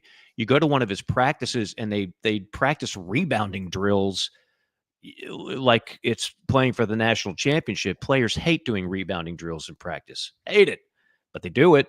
Because that's Kelvin Sampson's way. So his way has worked. It's been successful. The other knock has been, since he's been at Houston, okay, well, they don't play in a league like the SEC or the Big Ten. So they haven't had – so they rack up a lot of wins every year, but are they going to actually do it in the postseason? Well, now he's got a chance to kind of shove that in everybody's face and win one for the Big 12. Well, it snuck up on you if you haven't paid attention, and I guess I would be one that probably hasn't paid enough attention. But since I pulled it this morning, I kept it here on my screen to make sure I got it right. Since the 2018 season, 2018-2019, Houston has clearly been one of the best programs in the country. They've been in the Sweet 16 or better every year, except for the year that it wasn't held. Right. In 2020, this is third all-time Final Four. But they get there, and of course they haven't been able to clear some of the hurdles in the postseason to go win a national championship. You don't go and get rid of a guy, obviously, who's going to the Sweet 16 every year. But beyond that, I think, it showed. I don't know what it showed. At the time, I think a lot of people were like, what are they doing? And now, in hindsight, you look back and it shows the kahunas that the University of Houston had to go hire this guy, because he hadn't coached a game in 5 years, or maybe a little bit longer, actually, at that point in time. And so they hire him, and they essentially said they didn't make the postseason their first year, and then they went to a couple of NITs. But they basically said, go. You're the coach, whatever it takes. And they've ridden with him. And here they are 10 years later with a chance to win it all. Yeah, Houston's a weird case study. So when I was a kid, they were Phi Slamma Jamma, back-to-back national championships under the late Guy Lewis. 83, they lose on a last-second alley-oop. It wasn't even an alley-oop. It was an air ball that was dunked by Lorenzo Charles. Shot was by Derek Wittenberg. And then the next year, they lose to John Thompson's one national championship team. That was when Patrick Ewing went up against Akeem Olajuwon. Right. You're never going to see that type of battle in the paint again in college basketball. And then there was a 30 for 30 on this. They talk about how the program just fell apart. And they never really recovered from that. And then Houston, I remember doing a game there 10 years ago. And I was like, wow, I'm doing a game at Houston. And I went in the gym, and you still got the banners, but there wasn't much of a crowd. It's a commuter school. Just like if you go there for a football game, you're not going to get like the other Texas schools and get 80 to 110,000. That's not the way Houston rolls. It's weird. It's a huge market, but it's not a great college town at all. And their basketball program was just irrelevant for a long time. And it was like, were they even a power at some point? So they had to take a chance. When you reach that stage and it's just not working, what do? You do something to completely mix it up. And they went and hired Kelvin Sampson, just like Auburn, which was a train wreck basketball program. They had to do something different. Well, they brought in Bruce Pearl, and he's taken them to 2 Final Fours. He's won 3 SEC championships at a school that many people thought was the worst basketball job in the SEC. So it's worked. Sometimes you just gotta deviate from the norm, and you gotta take a gamble, even if it means as an AD, if it doesn't work, you're going to be criticized and maybe even fired. Okay, on the other side of that, Florida. Kentucky is the greatest basketball program in the history of the Southeastern Conference. And, of course, it's argued that they're the greatest basketball program in the history of the sport. That's an arguable point, but it's one they can make. If Florida wins the national championship tonight, that'll give them 3 titles in the last 20, let's call it 20 years. 20 years. Where does that put them on that, the spectrum, the list, the hierarchy, however you want to describe it? It puts them rarefied air in that there's very few programs that have ever won 3 titles. Ever. Right. There's the UCLAs, the Dukes, the North Carolinas, the UConns, the Indianas. I mean, I don't know. We could look it up. Mad Dog maybe around a dozen or so that have won 3. And it's all, as you just mentioned, within the last 20 years. Right. And yet it's like when you go there, it still feels like a football school, which will always be first. But you know how I feel on that. The whole notion that you have to pick one or the other is ridiculous. If you're in the SEC, you try to be good at everything. You don't sit there and go, well, we can only be good at one. That's defeatist thinking. But yeah, it's amazing. You know, half a dozen Final Fours for a program that for much of 100 years didn't do a whole lot. Right. You know, they weren't winning in the 50s, the 60s, the 70s, the 80s. They had a little bit. Vernon Maxwell, guys like that, Dwayne Shintzes. And then all of a sudden they pulled the trigger on a hire in Billy Donovan. That what they're thinking now is maybe they found their next Billy Donovan. When Todd Golden was hired, I had no idea who the hell he was. No, I never heard of him. I was like, who? From San Francisco? Right. And the only reason, with all due respect to their AD, that hire was made is because Bruce Pearl made a phone call. And Bruce Pearl, who basically is the mentor of Todd Golden, said, this is the guy you want. And nothing else was working to the way Florida wanted. And you could have gone with a random Lamont Paris's resume is every bit as good as Todd Golden's was, if not better, when those two hires were made in the same year, 3 years ago. Yeah. So there are a lot of fans that were like, this is the best you can do? Todd freaking Golden from San Francisco, never won a tournament game. But again, sometimes as an AD, you got to go off the radar. The same way Alabama hired Nate Oates because of success at Buffalo. Now, he actually won a game in the NCAA tournament, but still, most Alabama fans are like, why the hell are we hiring Nate freaking Oates? We're Alabama. Fire the AD. Get rid of him. Right. Is one of the best hires we've seen in the last 10 years. Well, you in football, you obviously hear it more often than in any other sport about hiring somebody who's familiar with the league or your program or whatever. Generally, it's somebody familiar with the SEC, generally speaking. But I'm not so, and that doesn't always work, as we all well know. Sometimes it does. It works out wonderfully, and sometimes it doesn't. In basketball, though, you know, I don't think that there's any precedent to that. I don't think it matters. I think you could look at, I mean, you go to places outside of the league. I mean, obviously, look what John Shire is doing up at Duke. I mean, he's a Duke guy. You go over and look at North Carolina, it's not working out as well. He's a North Carolina guy, or so far it hasn't worked out as well. No. And then you come into the SEC, and you know you have cases, you know, of guys who have. I mean, Bruce Pearl obviously has been around, and it's clearly worked out at Auburn for Bruce Pearl, and you can make the case for Rick Barnes, and we could keep going on and on down this road.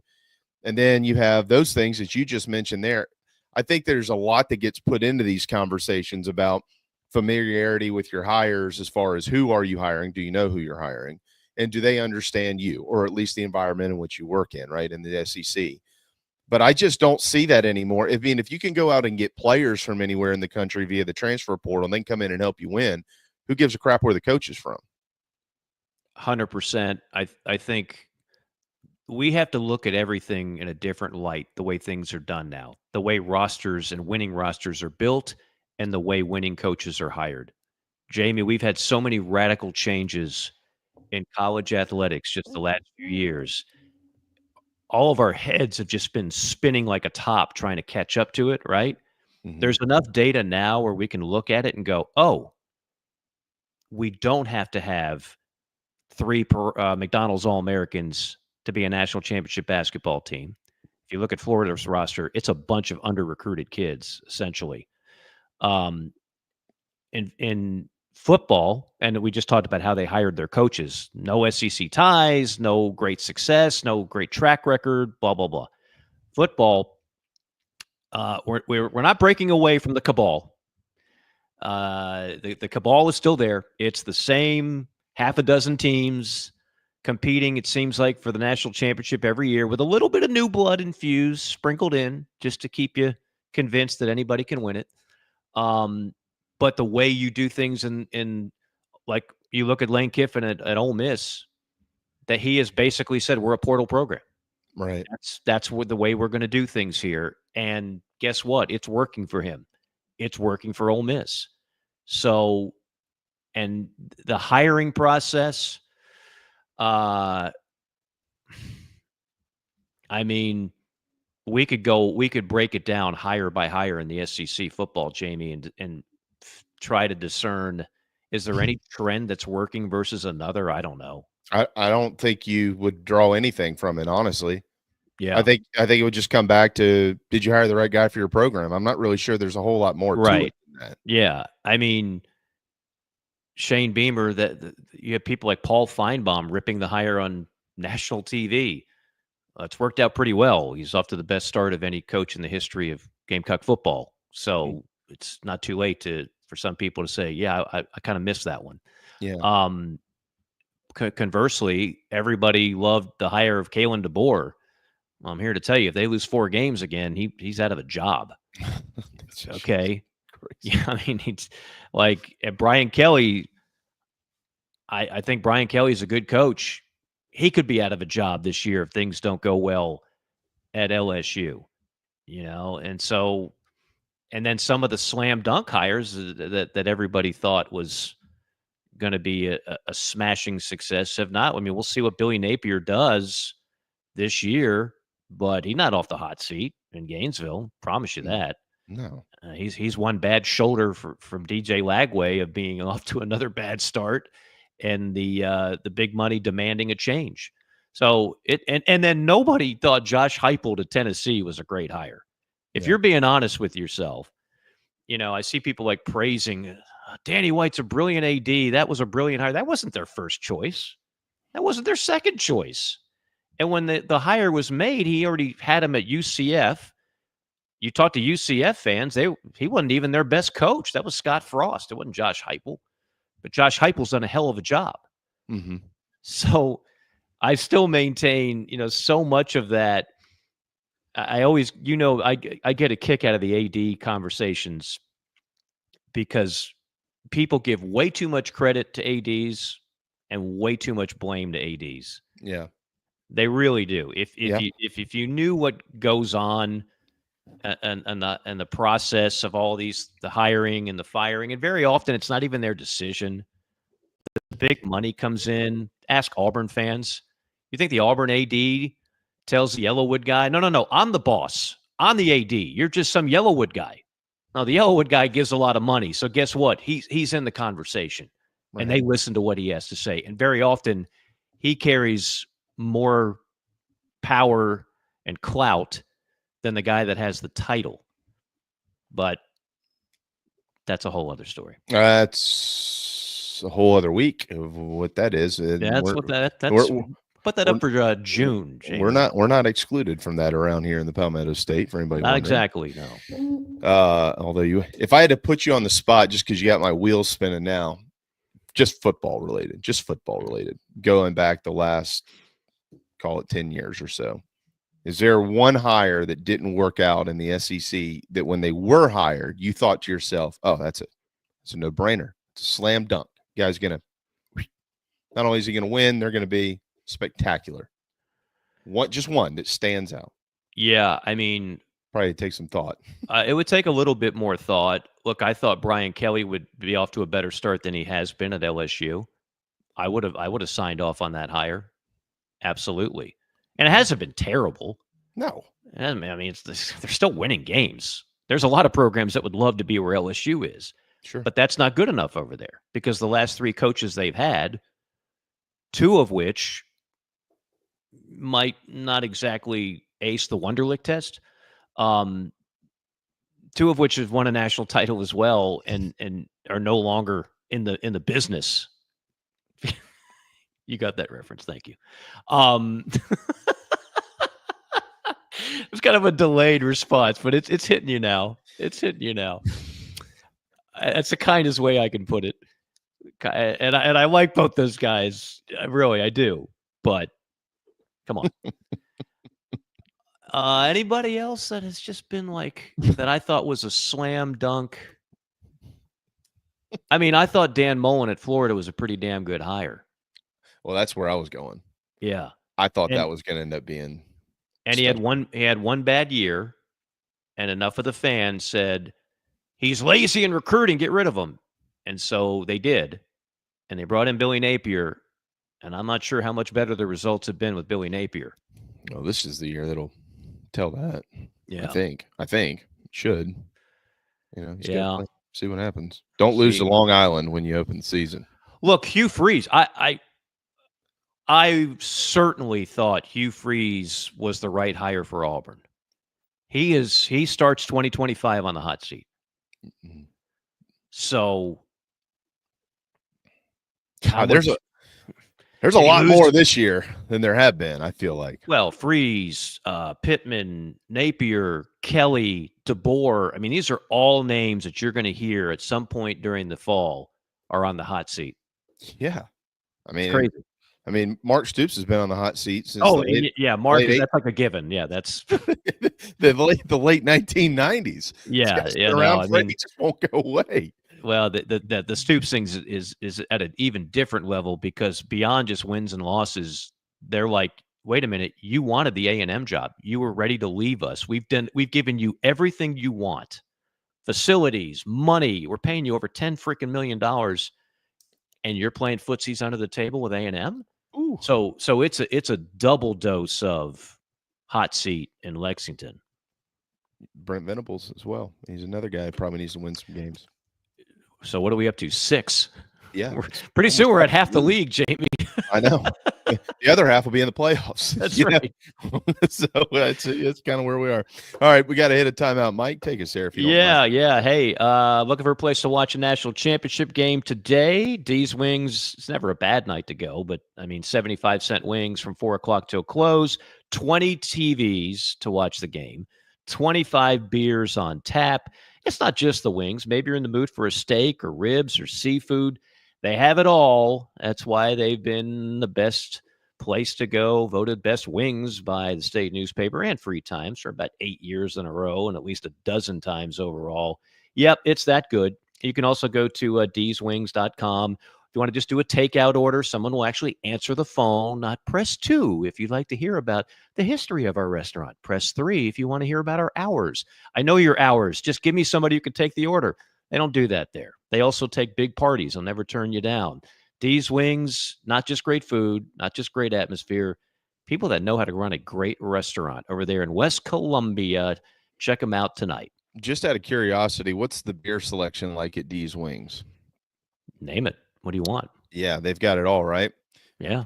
It's National Beer Day. How did we not start the show with this? That's lack of all the preparation I was doing with all this other stuff this morning. I forgot to look at the calendar, and I just happened to look at it, and it was National Beer Day. What's in the Bradford fridge right now? Yeah, well, so I'm not a huge beer guy, but I will have one occasionally, especially, I'm down 11 pounds. I got 6 more to go, so I got to continue to kind of hold off on that. The avocado diet. But and I'm not like a big draft beer guy or all the fancy schmancy stuff, especially because they've gotten pretty expensive. You could buy like a 6-pack, they're like $20 now, and I'm like, I'll just take the bourbon. I'm fine with that. We've got like Pernicious. We have that out there in the fridge, and which is really is that good. A beer or is that an adjective? Yeah, no, it's a beer. It's fantastic. Okay. And I think that's the latest one that I've had. I can't remember what else is in there. That's more from my wife she enjoys having one every once in a while. But that's that. Wow. And like the light blue moons and stuff like that. Okay, well now you're talking more my language. Yeah, like those are out there. We got some Miller Lights. Oh, we got Modelo. There is Modelo in there. Can't go wrong with Modelo. Yeah. Can't go wrong with Negro Modelo. If you like a little darker beer, as I do, put some lime in that bad boy. Good to go. I still have a bunch from. We had the my what would you call him? Uncle-in-law, I guess. Carrie's uncle, when we were up there in Delaware in November, gave us a box, the 25 days of Christmas box. And you open starting December 1st every day, and there's a different beer in there all the way up till Christmas. And so we still have some of those in there too. I don't know what they are. Most of them were all brewed in Delaware, but I will say we had a lot of them. They're really good. Are you an IPA guy? I would consider myself an IPA guy, correct? Okay. Yeah, if I'm going to go down that road, yes. Yeah, I'm not an IPA guy. Yeah, I would, but again, you got bourbon? Whatever, it's fine. That's more me. I love bourbon, but doesn't go with everything. Well, it does to me. Like if you're eating a taco platter and chips and salsa, you're drinking bourbon with that. A good margarita, but that's fine. I can still do bourbon. But I will say this on the bourbon thing. I saw yesterday. I'm just devastated by the flooding at Buffalo Trace. I'm devastated by that, and I sure hope they get it all cleaned up and turned around. So is my wife and her family. There's my brother-in-law has had to evacuate his home. Oh no, just so sad. Flooded the entire first floor. Oh, so you got to start looking into like, okay, what is FEMA? You have here we to go again. Yeah. Or how are they gonna take care of their people? Where's that FEMA money going? We've learned a valuable and hard lesson about corruption here very recently. So hopefully they're taken care of. There's a lot of people in that part of the country in Kentucky that are suffering right now. So thoughts and prayers out to them, because it's people that have had their homes flooded. It doesn't get much worse than that. No, it's bad.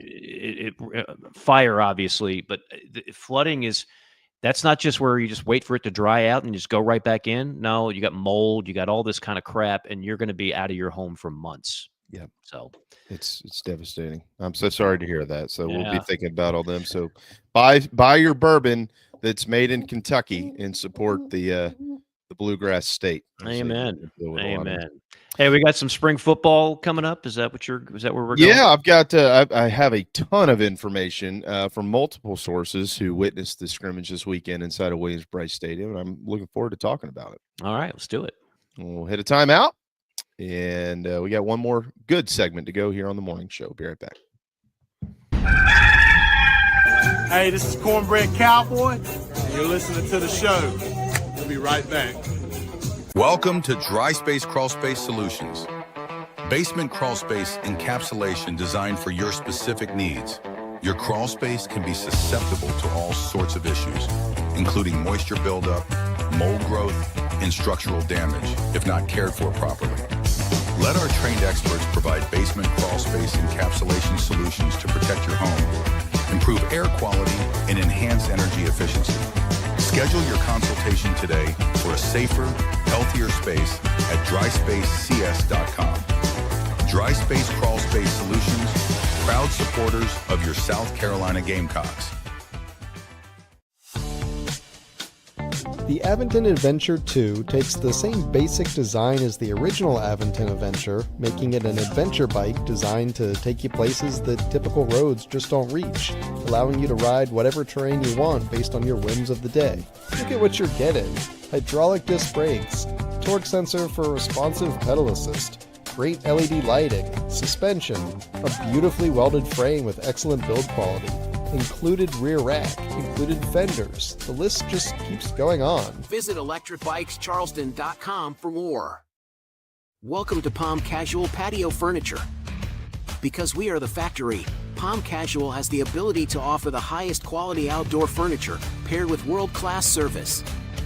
Since 1979, our factory showrooms have done our best to make the buying process as easy as possible for our customers. Our understanding of the many factors that go into your decision has helped us create our 30-day trial period that increases the level of comfort our customers feel during the shopping experience. Visit us in Somerville, Mount Pleasant, Myrtle Beach, and Bluffton, and online at palmcasual.com for our products and out-of-state locations. Go Gamecocks! Welcome home. That's what the Gamecocks say, and so does nationally recognized the Barndominium Company, where they are building dream homes in the Carolinas, Georgia, and Tennessee. Their turnkey process can be custom designed and takes 6 months on average. Make your dream a reality. Visit thebarndominiumco.com, thebarndominiumco.com.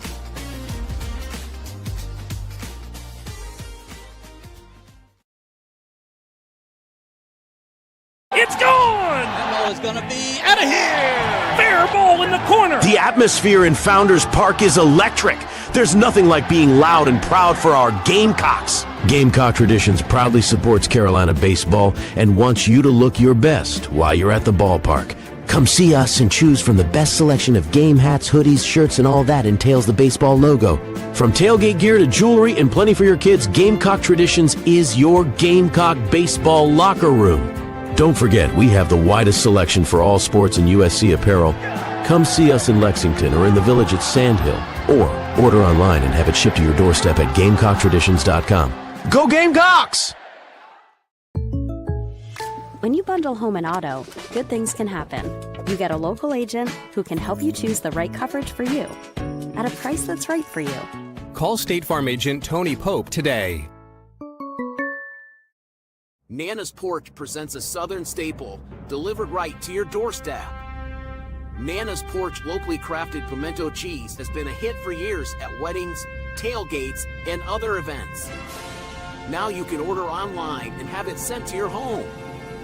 Visit nanasporch.com. That's nanasporch.com and click the pimento cheese tab to choose between their original pimento cheese and their jalapeno smoked pimento cheese set. nanasporch.com, man, that's good.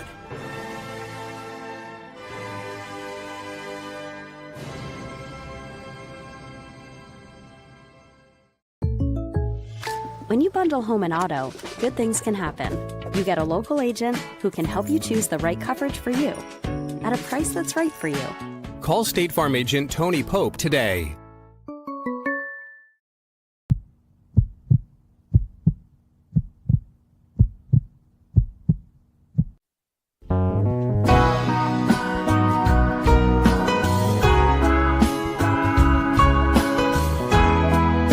This is Lenore Sullivan from Gamecock Football, and you listen to the show.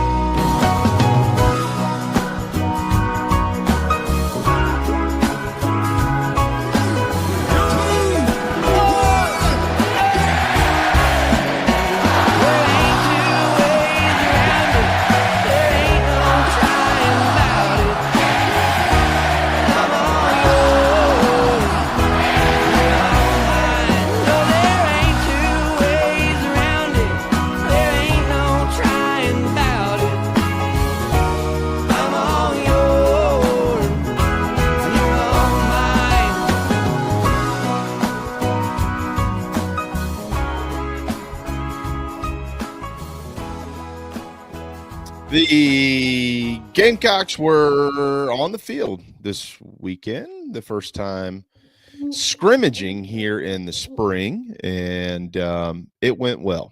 We'll say that it went well. Mike, one of the things that I was excited to and will continue to be excited to learn about is what I always go back to, the lines of scrimmage, period, at the end. If they're not good there, they're not going to be good in the league. If they're good there, they're going to have a chance. It's the same with every program. You can't ignore what happens there. And so, I did some digging Saturday and yesterday and spoke with multiple sources. And I'm ready for a prediction. You ready for a way too early prediction? You ready for this? Mm-hmm. South Carolina's Gabrielle Brownlow-Dindy, the transfer from Texas A&M, will be a superstar in Columbia. That is my prediction. Just okay. based, yeah. Well, and so look, I'm guessing you got some intel on that helped you. Yeah, very much so. Come to that opinion. Yeah, but it goes along the lines with also, since he has been since he's been on campus, basically everything he's been doing with the program and how he's developed and what he's looked like in practice. And then, okay, they go out there and they watch him scrimmage this weekend. He's a man. He's a man. And I think that they have found a dude in the portal. And this guy, I think that he and Dylan Stewart are going to give this offensive line all they can handle in preparing them for the season come late August. Not saying the rest of those guys can't, but I think that duo specifically is just going to be a lot. I think that's got a chance to translate into the regular season as well. I mean, I don't even ask about it. It just comes up. Hey, this guy is got a chance to be really good. If he stays healthy, he's going to be really, really good for South Carolina. Well, that would obviously be huge. I mean, there's no question the strength of last year's team was on the defensive side of the ball. It was a generationally good defense. You and I talked about the possibility of that in August, right? I mean, You just everything you kept hearing was wait till you see this, wait till you see that. But even then, you couldn't have imagined it would have been that dominating.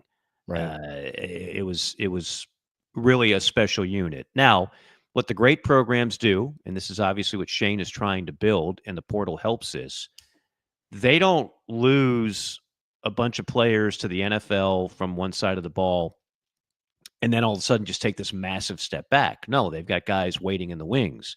Well, now you don't necessarily even have to have guys waiting in the wings. You've got a few of those, obviously. Dylan Stewart headlining the list, and then you go to the secondary and guys like Kilgore and what have you. But you also have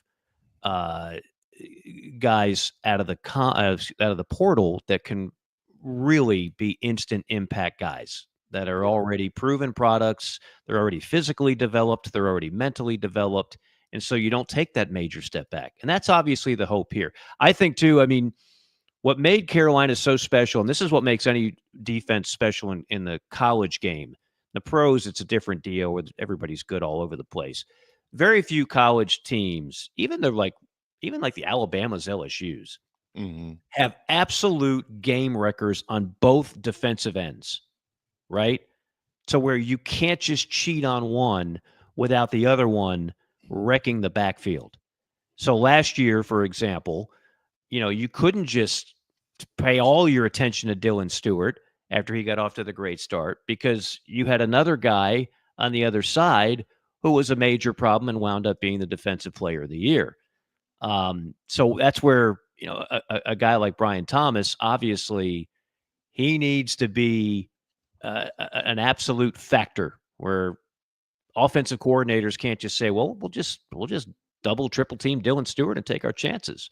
No, you want to get them from both sides of the line. And that's what Carolina was able to do last year, which made it so unique because I don't know many teams in the country that were as talented on the defensive end position as the Gamecocks were in 2024. No, I agree with that, Mike. And there's no doubt about it. And, I think, generally, if you're around it long enough, you can decipher between the nonsense and the hoopla and the truth.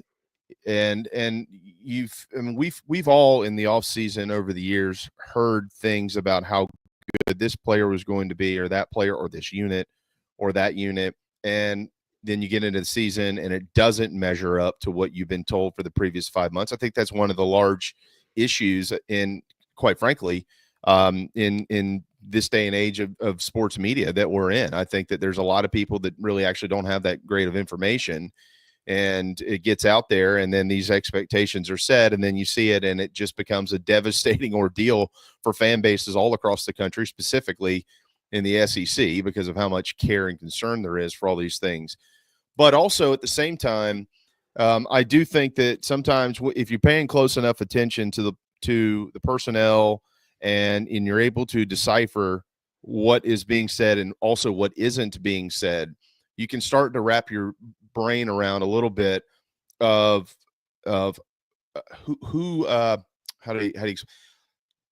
what type of identity certain programs are going to have here and there. I honestly truly believe what I'm about to say. I think that this, and I'm not saying that they will be as good. I'm not saying that this absolutely 100% is going to happen or anything like that.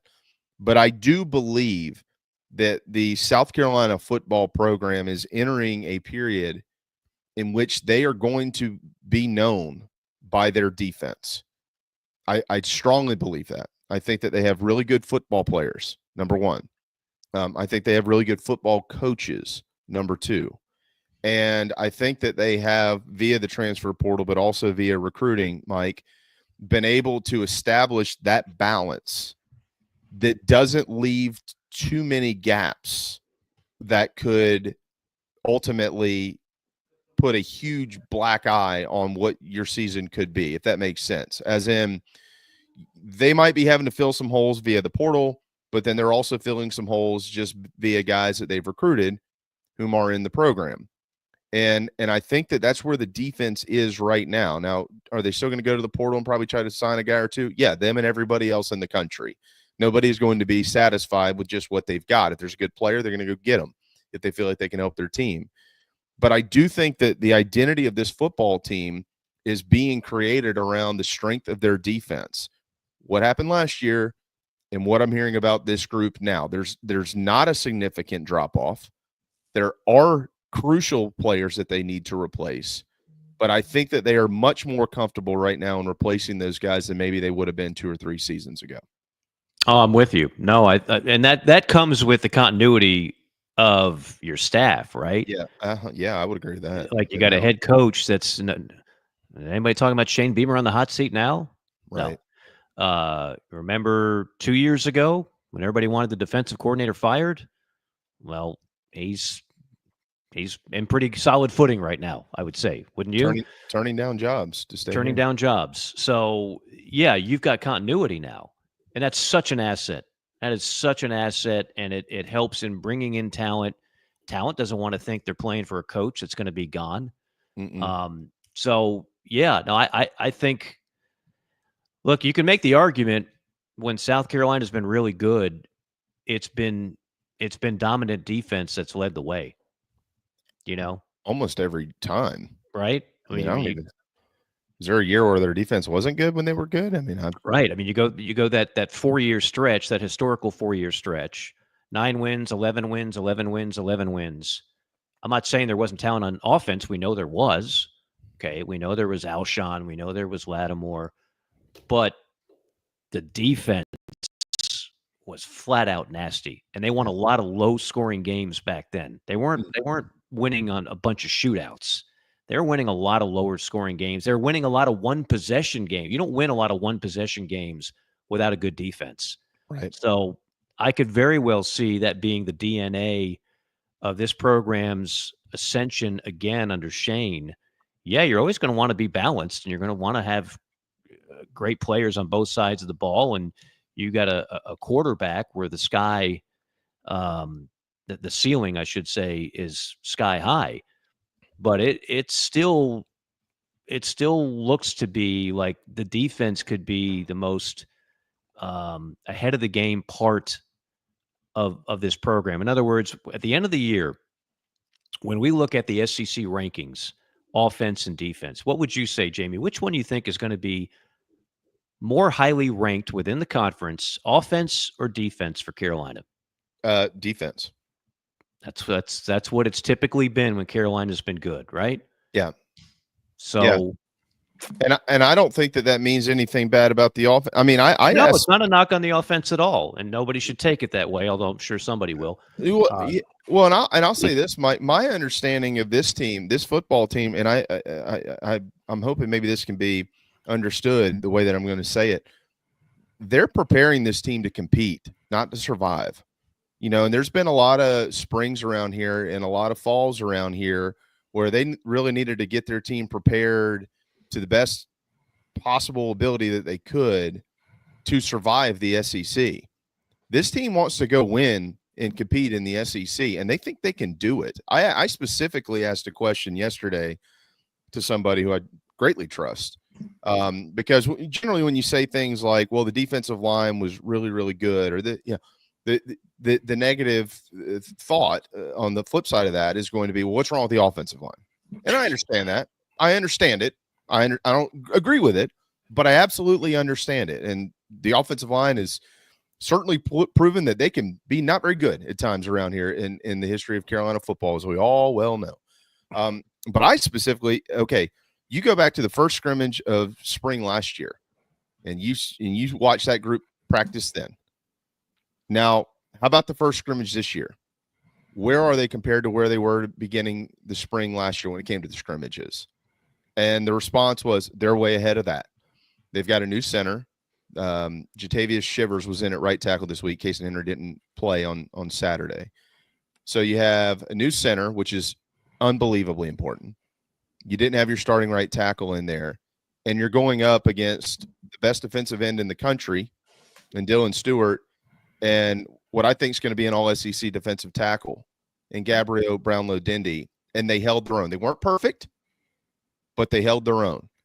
And I personally see that as a net positive for Carolina football. Hello, gentlemen. Nice to see you both. Yeah, I'm going to chime in here. Look, you want to get your butt tight about these scrimmages. Here's what to look for.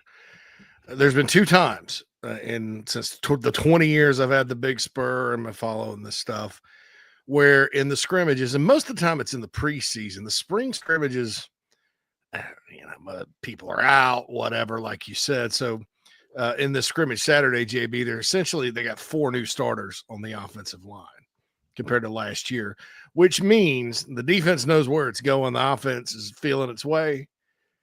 Your defense is normally ahead, and we got new guys that don't. What do I do on this play? That's to be perfectly expected. That said, the 2 times I've heard offense is going up and down the field, boy, woo, shoe buddy, they're going to be good.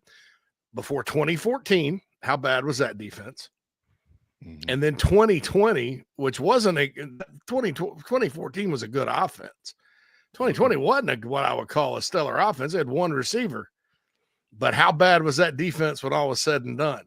Yeah. I mean, Will Muschamp opened defensively like a gangbuster at South Carolina. He won the first game 13-10.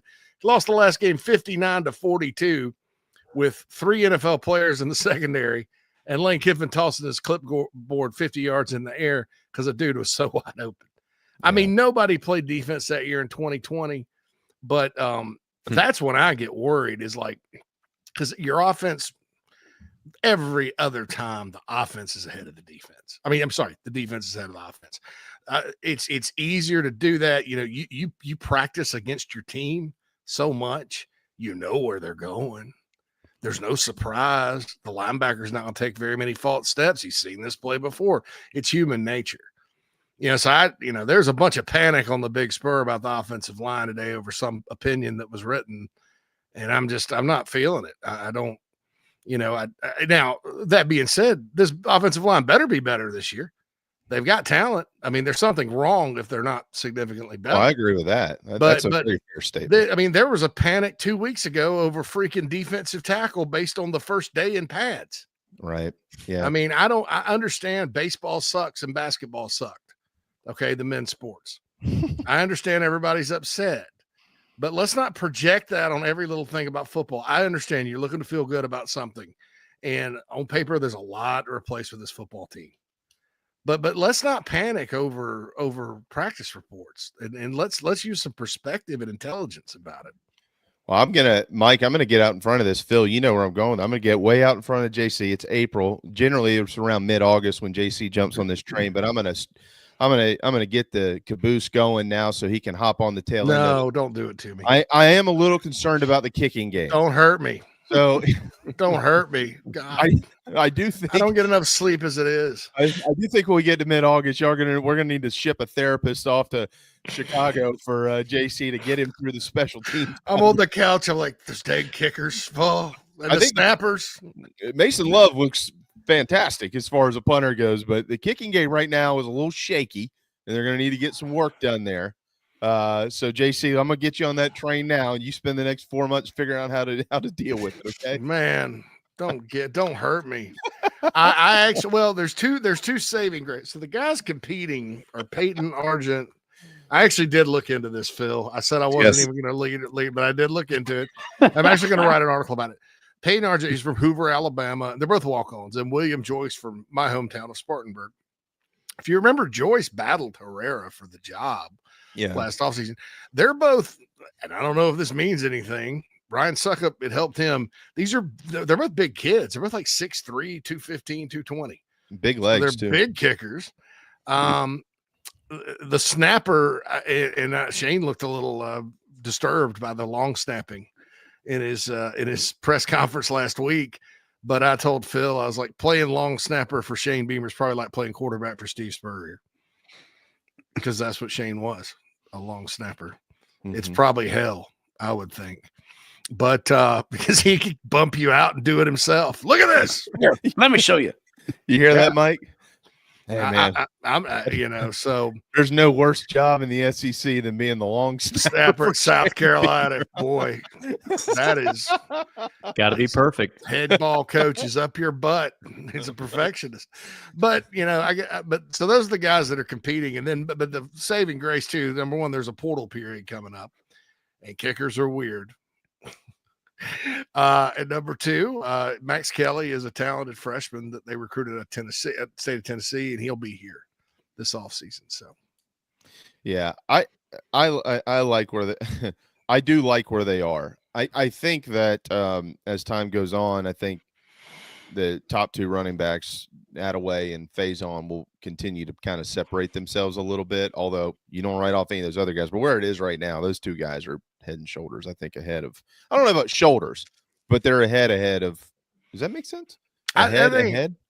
Just from checking with I talked to you and a couple other people. Howell is further along. Howell's closer to Attaway than maybe Fuller is to the pack. Yeah, that makes sense. That makes sense. Yeah. So that's a good way to say I still have high hopes for Jawan Howell. They're all going to play.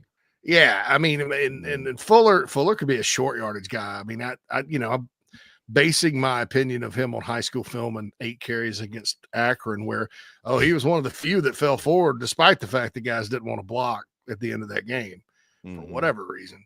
But and look, what this is going to tell us is we talk about recruiting rankings all the time and who does well in the portal and all this other stuff. This is going to be.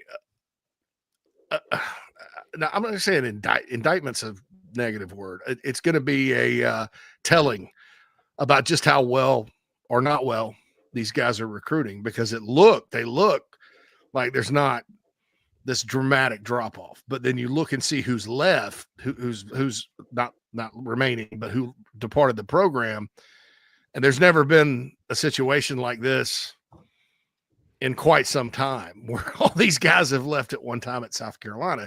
So what does that tell you if they continue to win and things like that? It tells you that they've recruited pretty well, right? Yeah.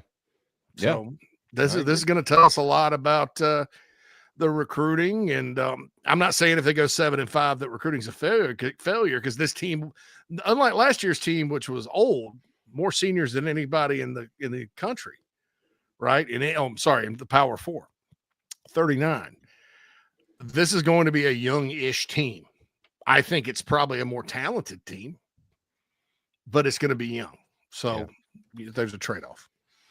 Well, Mike, if you want to get your eyes on him, you got to go to the game next week. You got to go to the game. You can't watch it on TV. I might well do that, although Do you know anything about that, by the way? How that kind of came about, the league office giving these schools the option of having it televised? Simply put, a lot of coaches do not want to be on TV for this. Okay, so they basically gave an option. You can be on TV, or we can do correct. A 30-minute if special. Shane Beamer and Donati said, we insist, we want to be part of the coverage, and we want the exposure, and we're going to use this as a recruiting tool, it would happen. I promise you. But Beamer explained it in his presser last week. He said the issue's not so much like the Matt Rule bullcrap. You're going to steal my players. Again, I say, if you're a loser, if you're evaluating spring film and going, we got to go after that guy. He's a stud, considering how many spring game all-stars we've had around here. But I think that when you look at what he mentioned, and it makes sense, is the personnel. Yeah. And he said, last year, Old Dominion and all these new guys, and we couldn't get a sense of who could do what. And that's how you game plan. Steve Spurrier used to do it from the sidelines. I'll never forget a guy from LSU was like, I was covering a guy at Florida, and Spurrier points at my man and says, throw it to this guy. And sure enough, he completed it. Any coach is looking for personnel deficiency. So what it avoids is somebody getting a look at your personnel. Like, okay, when 59 comes into the game, he can't move laterally, where he's stiffer than a penguin's. And so he can't move. So let's run a crossing route with our tight end, whatever, that kind of thing. So that makes sense. That makes more sense to me. I wish things had worked out for me to be at the spring game because of that, but unfortunately they did not. So Oh, away we go. We'll have plenty of. Well, if that was the case and the portal was around, Taqib Muhammad would have been the number one player in the portal post. Yeah, like 17 grabs. Name the spring game MVP after him, man. The Taqib Muhammad Award. The Taqib Muhammad Award. I think I went to the worst Gamecock spring game in history, where Kyle Crabb and Kevin Sides were the starting quarterbacks. With all due respect to those two young gentlemen, you gain. I've broadcasted a lot of these. You gain almost nothing. If you did watch the spring game and you said, I'm gonna tell you what, so and so is really going to be great based on a spring game, then you're not doing yourself a whole lot of favors. You're just it's not a harbinger of things to come. And coaches really see, it used to be done. They would want the game. First off, you'd want fannies in the seats. The fans that are jonesing for football, they really wanted that and they demanded that. And then when TV started broadcasting them, it's a 2 to 3 hour infomercial for your program. But then I think what a lot of coaches realized is that, you know what, I gain more out of watching practice and scrimmages than I do a simulated cockamamie game that's not really a game. Yeah. And so I think these things are dying on the vine. I don't think we're going to see many more of them resemble actual games anymore. I think combined practices or something was coming, scrimmages or something, based on the way the NCAA ruled. Based on the way they ruled on it, they didn't say, no, you can't do that. What they said makes sense. They're like, well, if we let Syracuse and Colorado do it, we're going to let everybody do it. Some schools have finished spring practice. So, and then how much? So they've done their max spring practices. So you got to give them 5 more because they got to get ready for the combined practices. So then you give everybody 5 more. That made more sense than just, the NCAA is being the NCAA again. So I think that if the certain committees will approve it and coaches will get behind it, that it could probably happen. We'll see. They've been doing it in the NFL for years. I know. It's the only sport, only level football you don't get a look at another team. Even in high school, they do 7-on-7. Hell, do a 7-on-7. Well, they scrimmage in high school. They scrimmage in South Carolina. I mean, they play in all these preseason scrimmage jamborees. Yeah. Florida has 17 full contact spring practices, and then a game against another team. They call it. I think they call it a jamboree, but it's in the spring. I've been to one. I went to the Miami Northwestern spring football game. They played, I think, Pahokee.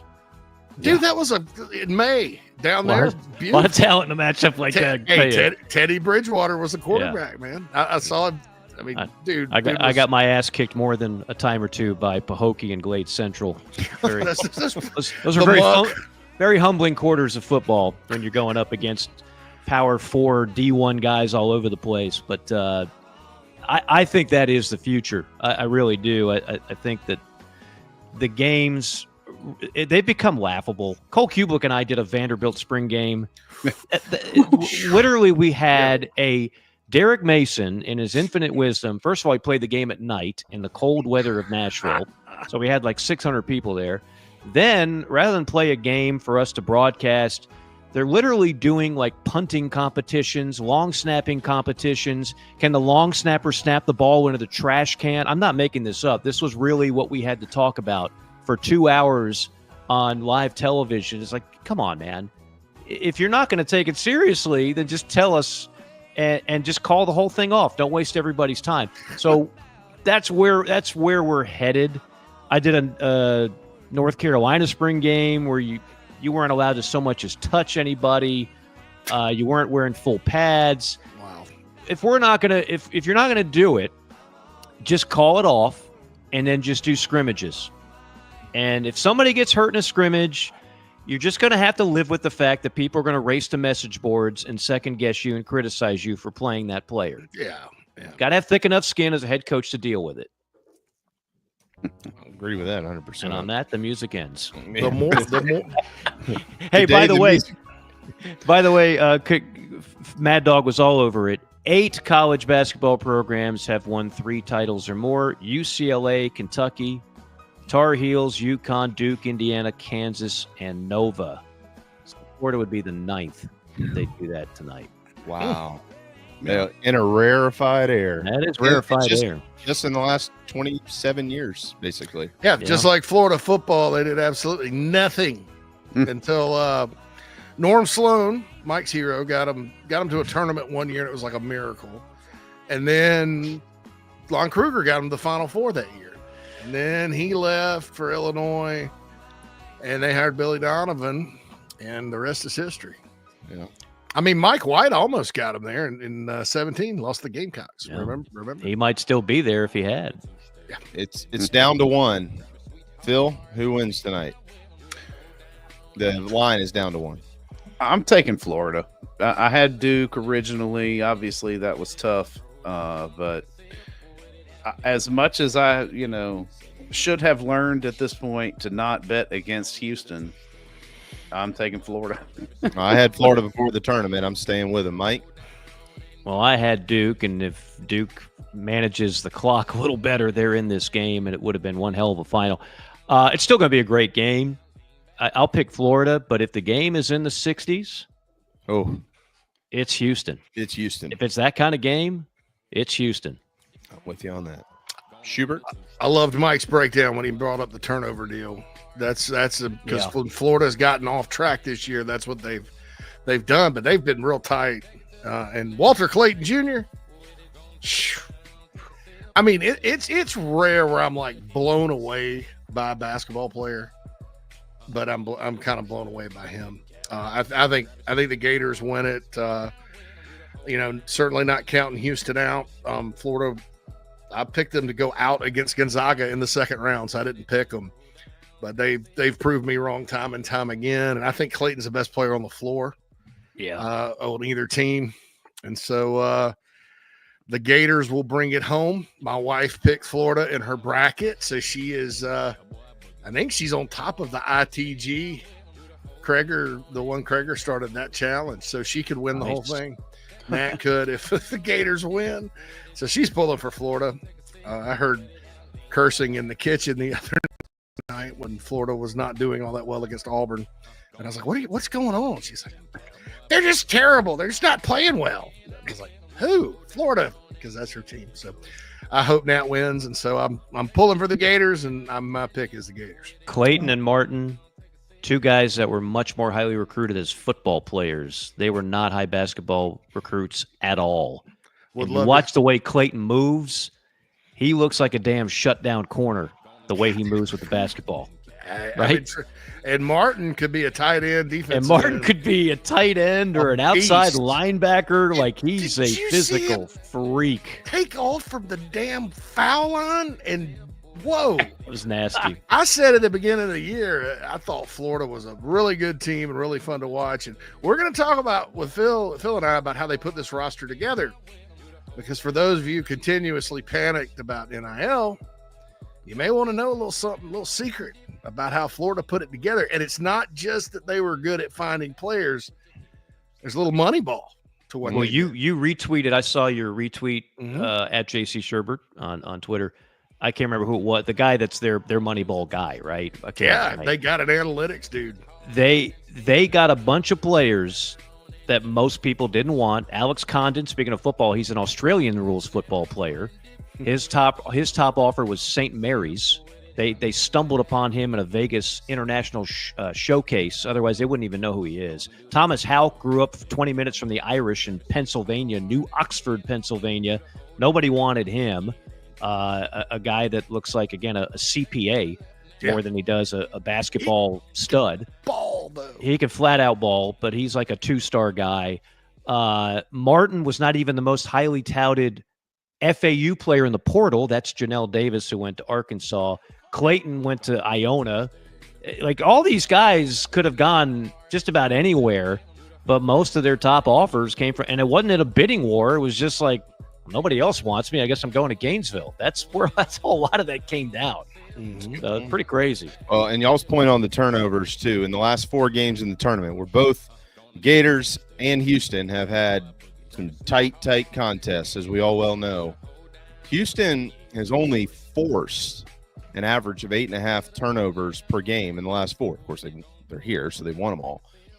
The Gators, even though they've won, have turned it over an average of 15 times per game in the last 4. So if they give Houston another 6, 7, 8 turnovers tonight, it's over. Houston wins the game. Keith Kimball will not be officiating this game, so there won't be phantom over-the-back fouls called the way that it was in the Duke game. He's been to 7 Final Fours. I'm sure I don't see a whole lot of him in the SEC, but he's got a good resume, but definitely blew that one. But it is something to look for because it's going to be downright nasty with these two teams going for rebounds. I mean, Chinyelu, Condon, Houck versus Houston's gang, that they're one of the best box-out teams I've ever seen. Yeah. Look for that down low as well. You almost need like an extra official to call this game properly. Whew, can't wait now. It's like almost 11 o'clock tip tonight, so make sure that you stay up late and everybody. Yeah, dude, it's like after Letterman, it's the NCAA tournament. After late night with Conan O'Brien, here comes the Final Four National Championship game. And after a quick review of the Inside the Gamecocks Tournament Challenge, Nat is the winner. There is no statistical way what is remaining for anybody to pass the celebration tonight. So, come on, man. Yeah, she may not be if she's not listening. We probably don't need to be in the business of looking like it rigged our own tournament. She's not even going to watch the game. The owner's wife was. Oh no! Listen, Craig set it up, so it's not on us. I'm Debbie Downer. Goodness gracious! Anyway, well, let's get to it, Phil. Let's get to it. Good to see you boys. See you tomorrow. See you guys later.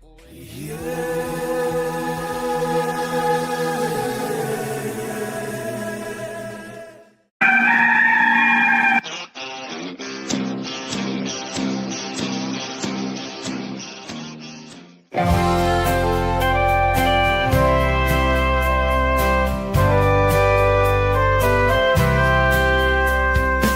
should not have screamed in terror that fine day. Saw that purple wig and did not know what to say. It left me sort of startled and confused. Red lips and white makeup and those big old red shoes. But my daddy tore a knot in me for being so damn rude. He said, son, don't you know that clowns are people too? Clowns are people too. Big red shoes. Clowns are people too. Don't be rude. If you weren't a bit lucky, then this could easily be you. I met your mom when she was up on that old trapeze. What can I say but hey, I had a thing for circus freaks.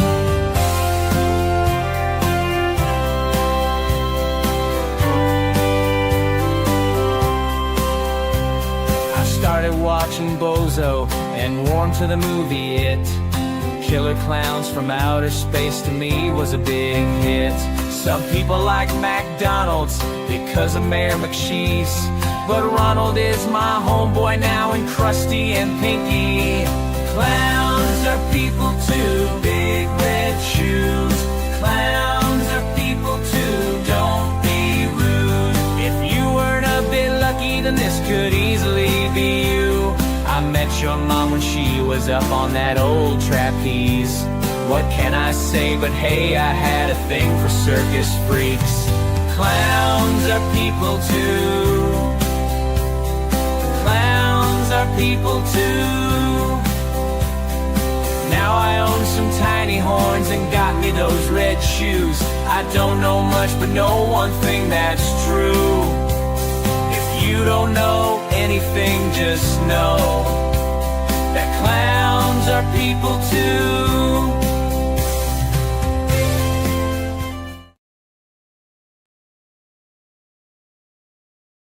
Welcome to Inside the Gamecocks, the show, part of the Chief Sports Network.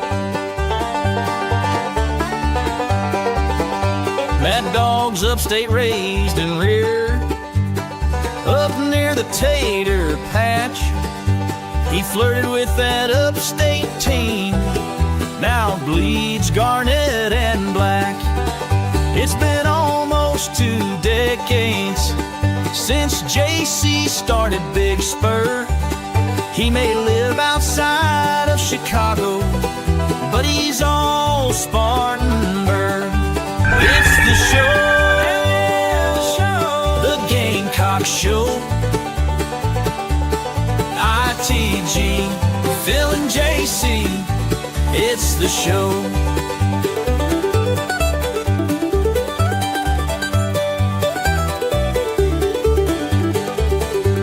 It's fun and entertainment, but also information, things you cannot get on radio. It's the show. Gather around all you Gamecocks, it's the show. The show. Let's go. JC and Mad Dog Mully on the Gamecock Show.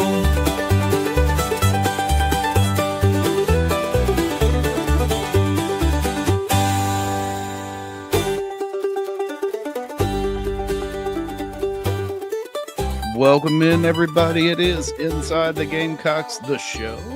Phil Mad Dog Mullinax, JC Sherbert back with strong and powerful internet again. Good God. Oh, man. Good to have you back. Yeah, I know that was probably incredibly frustrating. Yeah. The bad news is my stupid doctor. As I choke myself up like I'm dying, stupid doctor. Anyway, no, it's not. He's not stupid. The staff really leaves a lot to be desired. We've talked about this, Phil. I really don't know what happened with them. It's a relatively new doctor for me because I actually did hate the first doctor I had up here. He was just an incredible ass. And but I went to Dr. Lee, who the kids go to. Great guy, great doctor, does me right. But his staff, I don't know where they got these people from. If they are in the public service union up here, then there is the rare example here where you don't need a union because some people need to be fired. But anyway, I got a text today. Oh, your appointment's at 10:20 tomorrow now because Dr. Lee's not going to be in. It was at 9:20. So 10:20, of course, is 11:20 your time, which knocks the show off the air tomorrow. Right. So people are going to think I'm just skipping work. I'll have a really good episode of coffee for you tomorrow. Yeah, and we'll see if JB can't hang over an hour. I know Matt might come on too, so we may at least throw an hour or something. Okay, so before we go, so TBA, because if it's a 10:20, I can get back here. If you guys can get into that first hour, I can get back and we can finish it off. Let's do it. We'll plan on that. Yeah, we'll plan on doing it that way. Even if it is just me and the king of late night, we can hold it down for an hour, man. Matt's good at it. That's good. Just call up Alex Jones and have a reunion. But anyway, this is Inside the Gamecocks, the show here on Monday, April 7th. National championship game is tonight in college basketball. Houston Cougs, the Cougars against the Florida Gators. And everybody was talking about, I heard the extreme glazing, as the kids say these days, of Kelvin Sampson earlier. I don't agree. I think he's an asshole. I mean, I after what he said about Gonzaga and he looks bothered and stuff. I never bought that he cheated like he was a notorious cheater or anything. A lot of what he did with Indiana was like the illegal phone calls. There were a lot of them. There were about 1,000, but things like that. I respect him as a coach. I just don't necessarily like him. Now, the Florida coach, punchable face and all, and checkered recent history, is not likable either. If you want to know which coach I like the best, it was Bruce Pearl. Speaking of, right? Nobody. In the vein of nobody's perfect, right? I mean, these guys. Nobody. That was the imperfect Final Four. That's right. We had two young guys and Bruce Pearl and Kelvin Sampson. Wow. Anyway, I do tell you this. I do respect University of Houston and their program. Jim Nantz, who did not call the Final Four this past year, who will be calling the Masters, I believe. He's a Houston grad. He shed some tears there in San Antonio after the win, and that was an amazing comeback. And for those players and those fans, I was very happy. I could give a flip about Kelvin Sampson, but I was happy. One thing people don't talk about enough is the investment Houston has made in their basketball program. And they did go through the abyss, the wilderness for a long, long time after Phi Slamma Jamma and all that. But Tillman Fertitta, who is a pretty rich guy and a Houston booster, he kind of writes the checks around there, built a bunch of stuff, basketball facilities, things like that. They're well funded in NIL. They are in the Big 12 now. The Big 12 is an outstanding basketball conference. And I think really even losing Texas and Oklahoma, some may disagree. I don't. I think basketball, they added more good legacy programs to the mix, Phil, in the Big 12. Because now you kept Kansas. Right. You know, Oklahoma State's been good historically. Iowa State's been good historically. Baylor won a national championship a few years back. You added BYU, and they're rolling right now. Brad Crawford had them as a top 10 job in college basketball, Phil.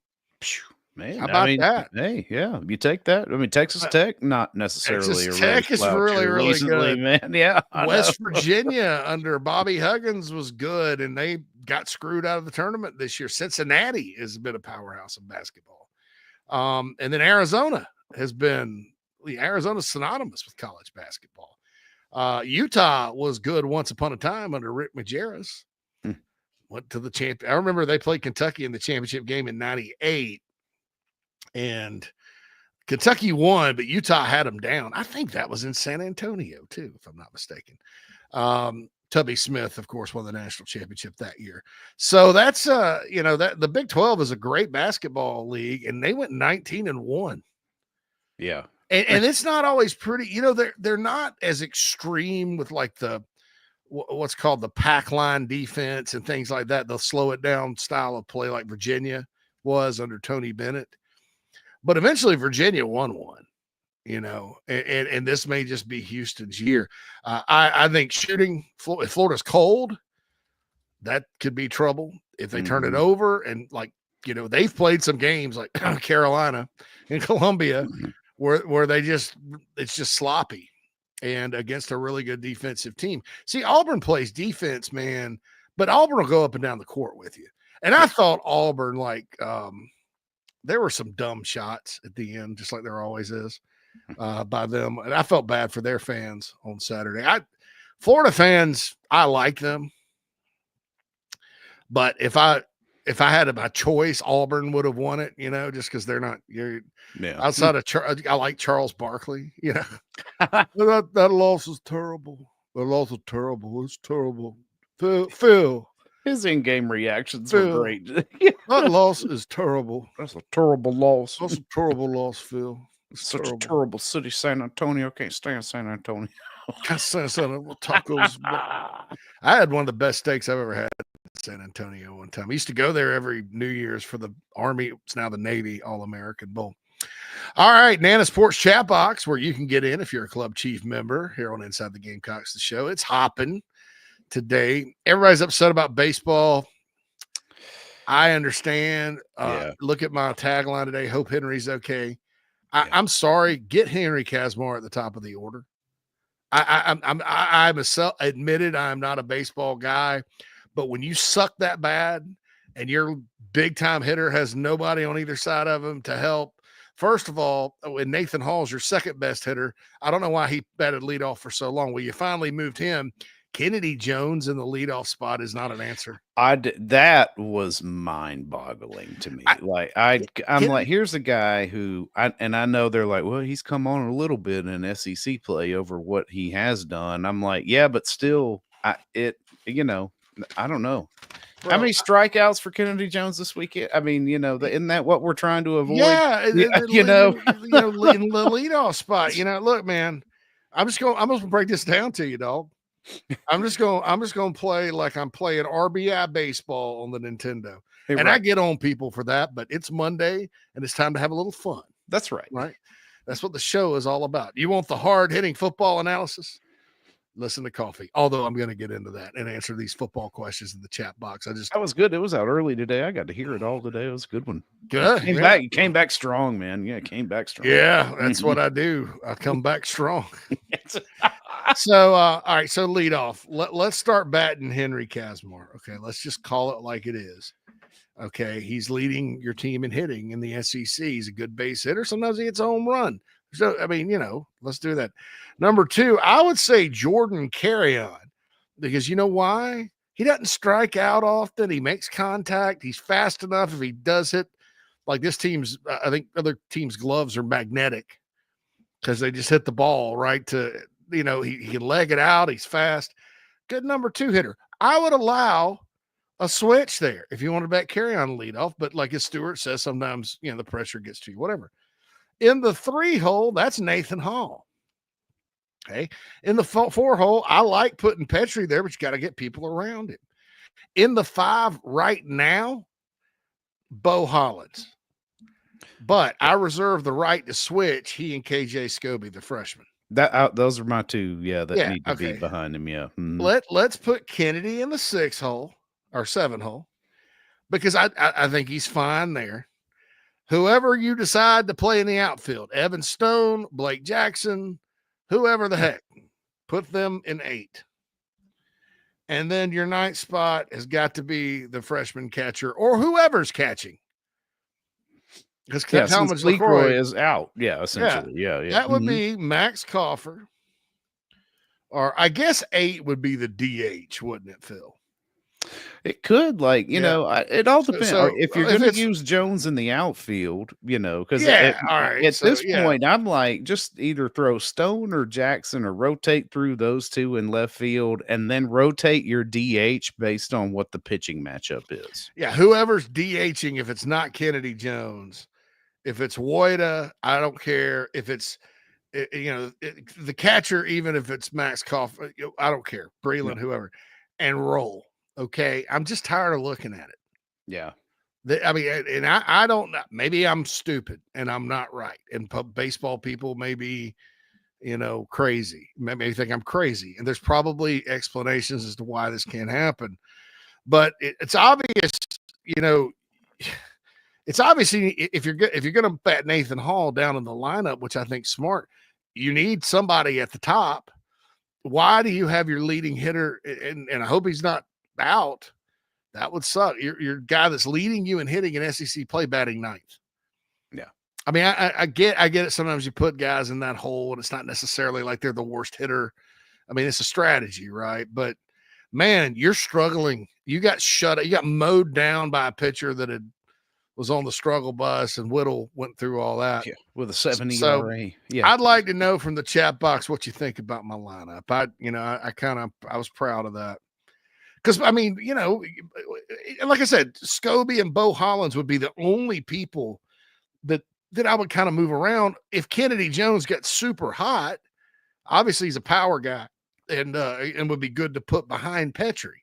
But right now he's 7th. To me, he's a 7-hole hitter. And Scobie and Bo are kind of that 5th and 6th. I mean, I don't get it. Yeah. It was that. Did you hear Whittle's stat, though, on the batting average for the hitter behind Petrie? Yeah, it was awesome. 200. Yeah, just there have been 5 guys in that role, and in that role, you're getting a 200 batting average. That's why I would sit there and that would be my one rotating spot. Bo Hollins is hot. He gets 4 for 5. Bo's the guy. Scobie's hot. He's the guy. Kennedy's hot. He's the guy.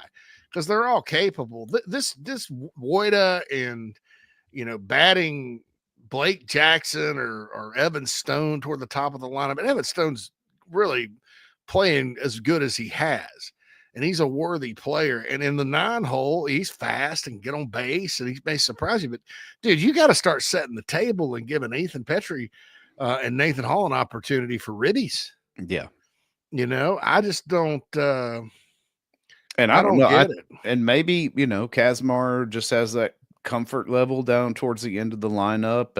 And if you're going to continue with Nathan Hall in the leadoff spot, then I kind of like having a guy who can get on base there at the bottom of the lineup. That way when it turns around, you don't really have to worry about it. It was like you kind of have to worry about the 9-hole hitter, and then you have to double worry about the 9-hole hitter because you can't just, put him on if you want to or whatever to get to the next guy, because Nathan Hall is, might be, like Whittle says, could be the best player on the team this year.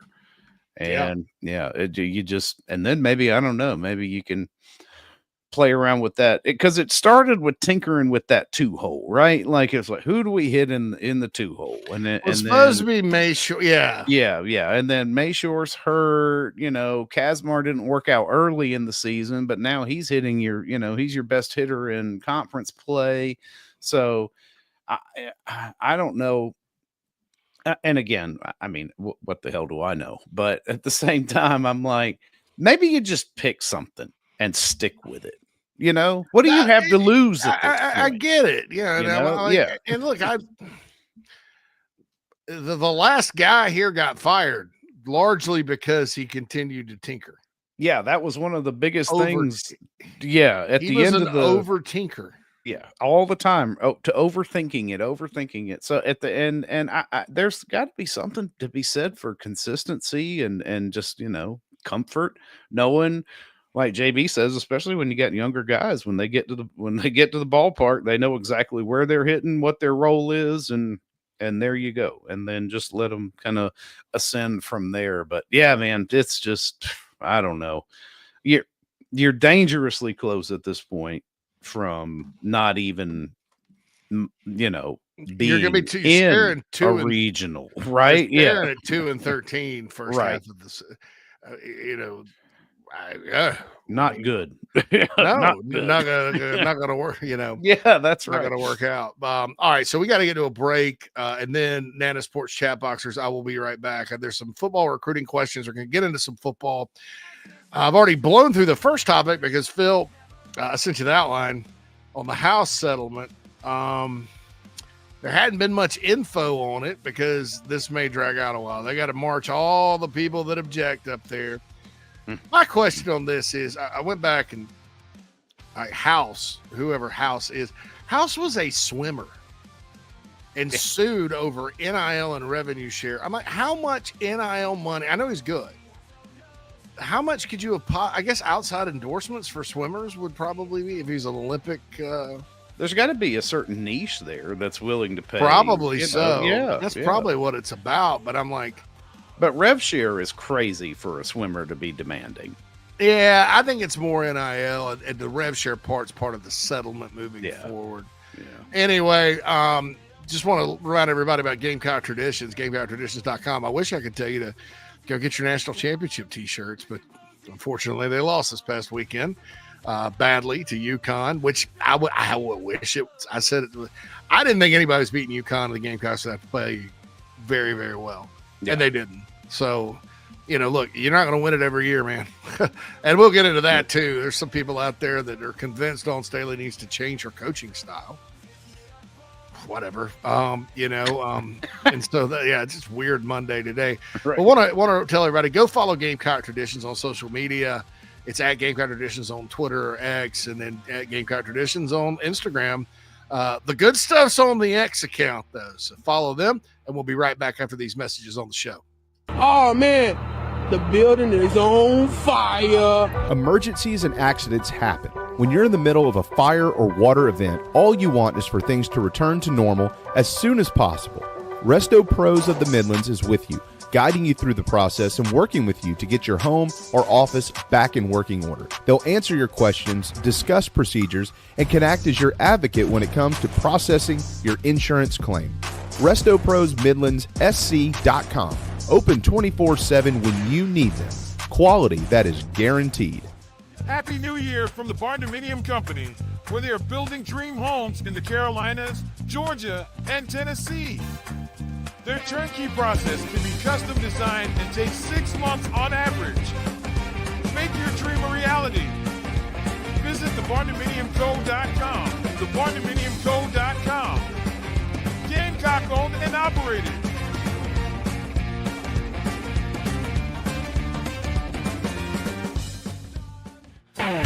Think about that old ride of yours. The carpools, the road trips, the heavy hauls, date nights, and the dings and the dents and the sticky spills and cracker crumbs and that smell that really never goes away. Do you really want to start the new year in the same old ride? Or is it time for a fresh start? Now's the time for incredible New Year's savings at Love Chevrolet on the entire lineup of award-winning vehicles. Love has more new Chevys on the lot than any other dealer in the Midlands, in the color, style, features you've been looking for. With New Year's savings and Love's famous low price guarantee, your new ride in 25 will be invigorating, exhilarating, and affordable too. South Carolina's #1 volume Chevy dealer, I-26 at Harbison, and online at lovechevy.com. Together, let's drive. That's the power of love. Love Chevy.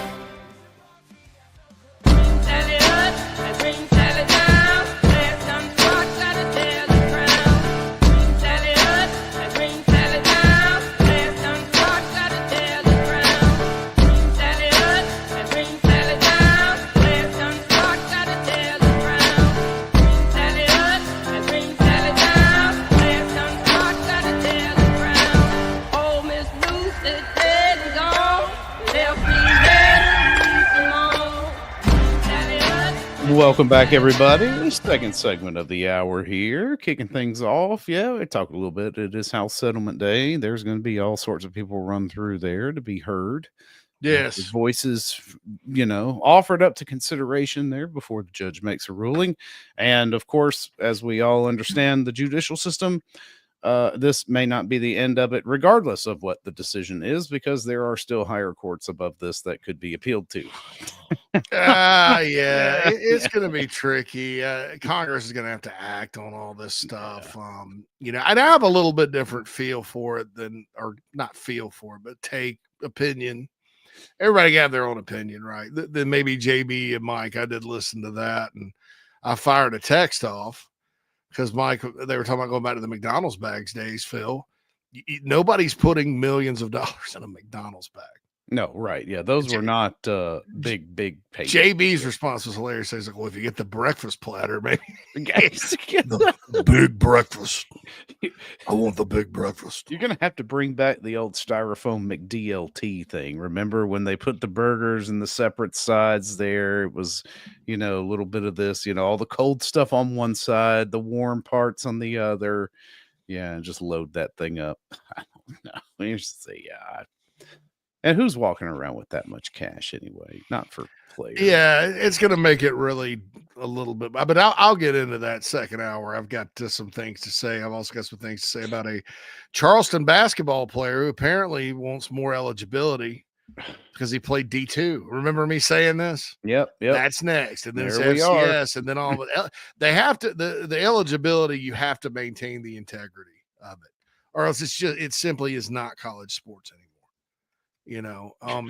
Honestly, if the courts start ruling against the eligibility clock too much, you need to tell them all to go to hell and say, all right, well, we're not paying anybody anything.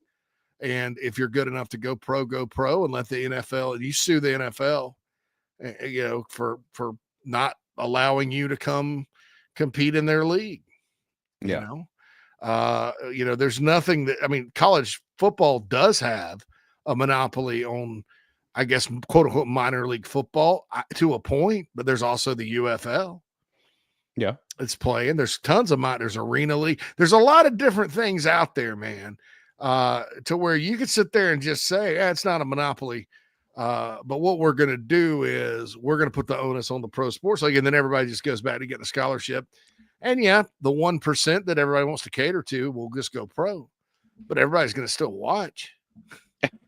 Nobody, college sports isn't about just the players, I think this house settlement's more than fair, but we'll get to that. I want to get to the Nana Sports chat box because there's something that doesn't cause anxiety, and that's Carolina football. That's right. In the Nana's Porch chat box.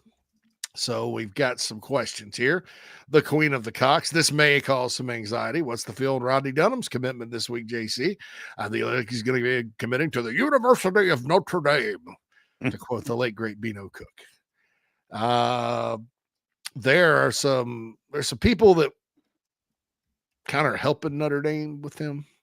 I'm not saying it's underhanded or shady. It happens all the time. There's people that help South Carolina. So blown away by the visit, all that good stuff. Certainly they had a lot of success, and they're preaching the education part of it. I was told it's probably not so much about the education part of it, but Carolina's going to stay after him anytime you have, Notre Dame's a little bit different. Carolina, I mean, especially if they have some help, but we'll see. We'll see. He's 50 minutes away. You have a big year. You never know. You could flip him. Just keep talking to him. The Queen of the Cock says, love all the positivity. Samari Matthews and Jazavion Currents from the Under Armour thing. Both of those guys did have a good Under Armour camp this past weekend. It was in Charlotte. Hale McGranahan was there. Alex Jones was there. Lots of recruits, lots of info that came out from that event. Always a good event. I would have been there had I lived closer. But just a lot of good players and Currents.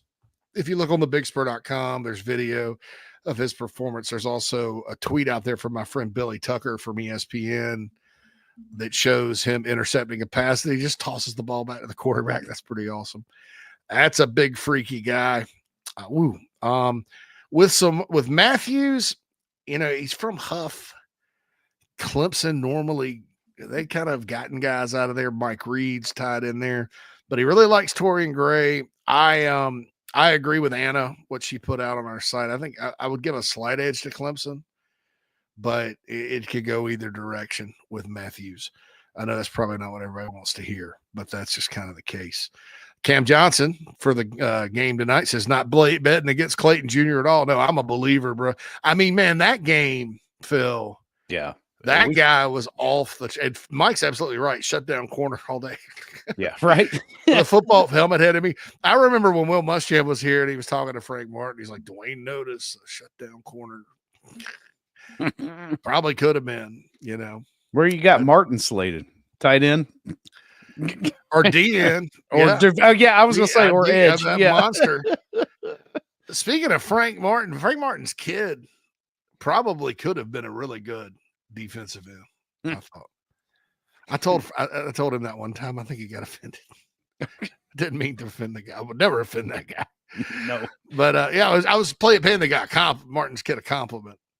So anyway, but yeah, I mean that's Florida is something else. I've got kind of the breakdown of how they built that, and this maybe gives you guys some hope. I see a lot of folks out there just almost virtually on the internet hanging their head every time they see that a point guard gets $3 million. First of all, those numbers are very inflated. Second of all, it's a one-time deal.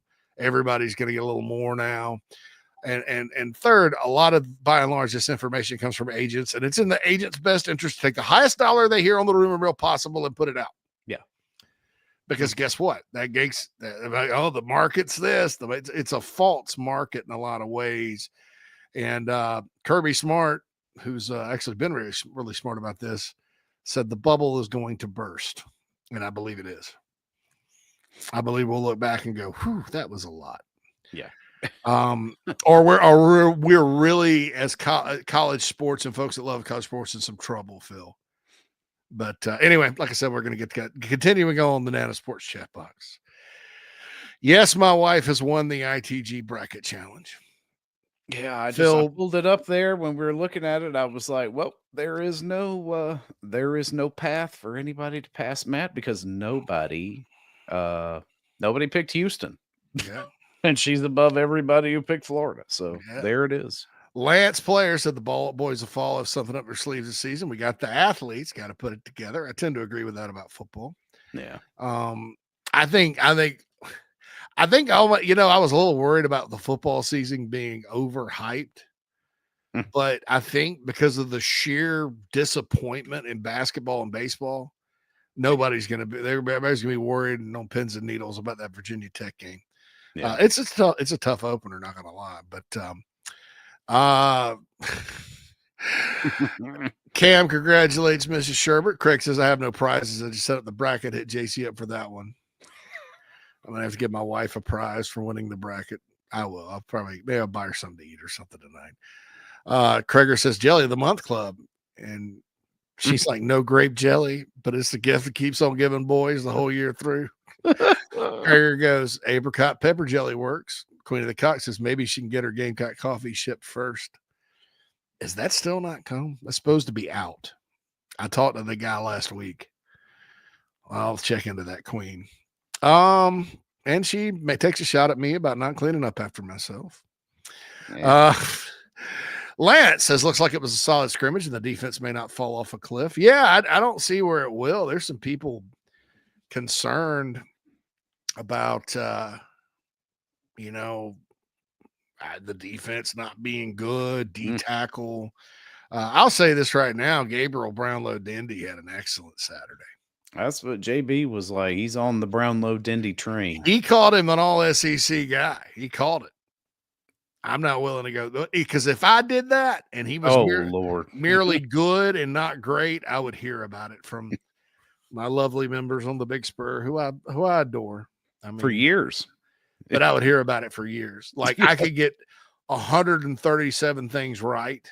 Nobody says a word, but then that one thing, the two things, Will Muschamp got me in trouble twice because I basically reinforced what he said, and people took it as what I wasn't passing it off as inside intel. And in 16, he comes out and says the offensive line is going to be the strength of the offense. Yeah, that offensive line was not very good at all. No, it was not. In fact, that offense wasn't very good at all until Bentley got put in the freshman. Dowdle got healthy, Debo got healthy, and Bentley got put in the lineup. But then the offense did some things. But they were completely overwhelmed by the better defensive lines that they played. They got better the next year, but that offensive line was not even close. Everybody's pissed about that. And then Colin Hill. And that part of that was the Helinski thing. Nobody wanted to believe that Ryan Helinski had no business being on the field. Which ended up being true. But I got no reprieve for that. It's always about how I overhyped Colin Hill because Will Muschamp said he had an NFL arm. Now, maybe just arm. If you just looked at his arm, maybe. Yeah, maybe if it was just. Hey, Phil, he's got an arm. Well, you got a real good look at the arm because, my man was a statue back there. So the only thing that was moving at times was literally his arm. Yeah, I mean, that poor guy. I felt bad because he played hard and he was not terrible. No, he was not. He was terrible in some games. But a bit like that Ole Miss game, Muschamp's last game, he was like 15 for 18. And dude, he had one receiver and Nick Muse. Yeah. That was it. People that say Mike Bobo can't call plays, I'm like, well, I've got an example of him being a gifted play caller because when you can take one receiver and one tight end and Colin Hill and then make and dial and have enough passing game to where Kevin Harris could run, can put up 2,000 yards. Yeah, whatever. yeah. So anyway, Queen of the Cock says happy for Houston fans. They've been so close many, many times. Yeah, they have. Craigers in downtown Dahlonega, Georgia. Yeah. That's a gold panning mountain town in northeast Georgia, Lumpkin County. He said, gator bites, boudin, and shrimp and crawfish. Read that, Phil. Gator bites, boudin, and shrimp and crawfish etouffee. Where you're in Georgia, Craig? There's a lot of Cajuns up in the mountains of Georgia. A lot of that stuff, some bayou food down there. Hey, listen, I'll eat it wherever. Mm-hmm. Cam has a question. Yeah, I'll eat Cajun food anyway. Oh, yeah. Go ahead and read it, Phil. But how comfortable are we with Peyton Williams being the starter at free safety? No, he's played well in the past, is what Cam said. I think we need the Peyton Williams that came in against Tennessee, the Peyton Williams that got the surprise start against Vandy. Yeah. Not the Peyton Williams that came in for Nicky Memore in the bowl. That was not what I would call a great performance by him. But look, man, this guy's been in the program 3 or 4 years. He's had his moments. It's time for him to step up and play. Whether it's him, whether it's David Bucci, whether it's Kendall Daniels, the freshman, Kelvin Hunter. Somebody's got to step up and take that position, but you're not going to replace what Nick Eamon-Warray could do. But that's okay. That Nick Eamon-Warray is kind of the exception. So I actually think Peyton Williams could be pretty salty if he plays consistently. I mean, I really do. You got to figure he's going to be back there with, DQ Jalen Smith. Kilgore, DQ Smith. Like, you're going to have guys in that, in that defensive backfield who are oh my gosh, my mind just went blank. Lord have mercy. What a Monday. I can't even get my Monday. All right, so let's go. Yeah. Krager says he feels good about Peyton. He's not physically what Nick was, but he's solid. Like to see Bushy push him, though. He is. Trust me. Krager says Kennedy has way too many swings and misses. That's why he's like a 7-hole hitter, Look, man, I watched the Braves on TBS growing up. You didn't put Bob Horner in the leadoff spot. That's what I don't understand. I mean, I guess maybe it was a mental, thing Friday, putting him in the 1 hole. I don't know. He's not a leadoff hitter. You're not a leadoff guy. Like that traditional means. No, yeah. I mean, even then, like, that's not even his game, right? He's more of a power hitter, and he's not finding it. But, yeah. I realize in college, it's not like the Braves and, back in it's not the major leagues, Phil, but I mean, I just don't know what planet he's a leadoff hitter because he's kind of feast or face. He's either going to get a hold of one and usually knock the hell out of it somewhere. And when he gets a hold of it, most of the time it's really good. Yeah. Or he's going to strike out. The Queen of the Cocks does point out about my little fantasy Gamecock baseball lineup here. The only problem is taking Petrie out of the top 3 because he can take away an at bat. That can take away an at bat. That's true. Love that is Kazmar at 1 and carry on or Hall at 2. Yeah. I see that logic, but there again, if you're putting guys at the 1, 2, 3 spot who are able to get on base consistently, it has the exact same effect. That will create another at bat. I agree with you, Phil. Yeah. But if Queen wants to do something a little different, then just flip him and put Petrie at 3 and Hall at 4, because Hall can get base hits. He doesn't have as much power. And look, Bo Hollins and KJ at some point will be, I think, cleanup type hitters. Yeah. Oh, yeah. But they're freshmen. Let's be real. I think Breland, the freshman catcher, is going to be a good player in time too. He's just like not that good of a hitter right now. He has his moments, but he's just not that good. Matt says just sucks to have a win Friday. You could have built momentum off of it for the rest of the season and just blew it. I know, man. I was riding high Friday. Yeah, man. Same. Friday was a great day. Like, woo! Softball wins. Women's basketball beats the Horns again thoroughly. The Gamecock baseball team. But you know what's funny, Phil? The two SEC, a lot of times when many of this team's wins this year, a key factor, and I'm not saying the only factor, but a key factor has been the other team making fielding errors. You notice that? Yeah. I mean, that's what, it reared its head against, the Gamecocks from Mississippi State on Friday and delivered a win. Yeah. And the Oklahoma game they won. Yeah. So and you don't 10 run that midweek without, Presbyterian just falling apart at the end of that 7th inning, just like, no, let's go home. So there's I don't know. I don't read too much into A&M sweeping the doubleheader though. I think that could be some fool's gold on their end, and that it's I've always kind of considered a doubleheader kind of leans to the lesser team in a situation like that. And then when they got hot in that first game, and then they were just able to keep it rolling and just roll through in that 1-2. Phil, I see what you mean. Yeah, because if you're hot on one day. Yeah, it's like everybody can have a good day, right? So yeah, small sample size there to say A&M is interesting back. enough. Yeah, very interesting. God, Mississippi State's not that good though. That's not. They're not. I know, man. Carolina made them look a lot better than they are.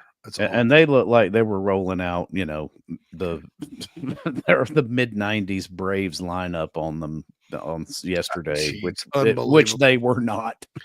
I mean, Carolina, 6-4. So Carolina has given up 11 unanswered runs over 2 games. Yeah, not got anything. That's terrible. Mm-hmm. Krager says, look, this team doesn't have enough players. It is what it is. Season is a loss. Go recruit your ass off. I don't know, Krager. I'd like to see what a sensible lineup could do. Pitching is what it is. Jarvis Evans had a bad start. He hasn't been doing that. Yeah. Jake McCoy settled in, but it does seem like the pitchers are good for giving up between 2 and 4 runs in the first 3 innings just about every time out, brother. I know. So who knows? But it may end up being the case. I don't necessarily I don't necessarily think it's all players. I don't think this team is overly talented, but I don't, like I said, and it's because of the things like the lineup. It's Masters Week. If you're still messing with the lineup, you're not very good. Agreed. The Queen of the Cock says they call him a second leadoff. The Braves put Michael Harris at 9 for a while, so him and Scuba were back-to-back speed batting average guys. Yeah, so who is that? That's an Evan Stone to me, a speed guy, and he's batting average is better. Cam says as much crap as we gave Kingston and Clayton White at times, Dowell Loggins, and even Bieber, why doesn't Monty Lee get the same heat from the fan base? That's a results-based business. I don't know that any of this has been on Monty. The last 2 head coaches have largely, it's not like football where there's a coordinator. I mean, you're the hitting coach. Yeah. But you're not out there. I mean, most of the time the head coach is making decisions on the lineup and everything like that. Yeah. Your pitching coach is different. Like your pitching coach is your pitching coach. Yeah, because they have an active job in game. He's more like a coordinator, but like your hitting coach isn't the one sitting there deciding a pinch hit or going lefty righty or whatever. But to answer your question, Cam, Monty Lee does get a bunch of crap on the Big Spur, especially. Yeah. Oh yeah. Please. Yeah. They blame the people that want Maneri fired. Blame him for Maneri getting hired. Yeah. If Ray hadn't wanted to hire Monty Lee, then get his boy the job, we wouldn't be stuck. And I'm like, oh, that's insane. And the other side of that is, I mean, Monty's coached 2 freshmen into not being the 8-9 hitters in Scobie and Hollins. Like, I mean, I think that says a lot. Yeah. Matt says his OBS is high with walks and hit by pitch, but his hitting hadn't been there this year. Are we talking about Jones? Yeah. I can't remember who we were talking about. Yeah. I don't know. Jones to me is just not a leadoff guy. Bruin says so Dunham to Notre Dame as a lock. I expect him to commit to Notre Dame. And that's commits verbal, as we all know. Yeah. But most of them do stick still these days. Very few flips in college football. But you never know, And then with the transfer portal, it's always in your best interest when somebody picks another school to not get butt hurt and to just grin and bear it and keep being nice. And the staff is. Marcus says he's heading to Tokyo for his birthday. Marcus heading off, man. That's a hell of a birthday gift to yourself there, man. Enjoy. My mom went to Japan. She said it's beautiful. My brother Cam and his son's really into like martial arts and stuff. He wants to go to Japan. Japan's a bucket list destination for me. I want to go to Tokyo Disneyland. Now they got like a SeaWorld Disney park there. Oh, neat. With a lot of different rides. Yeah. So I don't know. Mm-hmm. Queen of the Cocks praises Gavin Braylon's arm. Krager says Tokyo. I see you, Marcus. And the Queen of the Cocks with the final word here in the first hour. No one had a word to say about Monty until the upstate fans started chirping after the sweep. But everyone wanted him hired before we got him there. And Monty's not a problem. Yeah, I tend to agree, but it's a mess right now, and it's not just players. I don't think We'll be back after this on Inside the Gamecocks The Show for the second hour on a Monday. I said, oh, Lord Jesus, it's a fire. Ain't nobody got time for that. Disaster comes uninformed. During and after natural disasters or accidents, there can be a heavy loss to property. It can become extremely difficult to bounce back to what you knew before. Having your home or office destroyed or damaged by water, fire, smoke, or mold affects your personal and business lifestyle. Resto Pros of the Midlands is here to help. Open 24/7. Call them when you need them. 803-493-0170.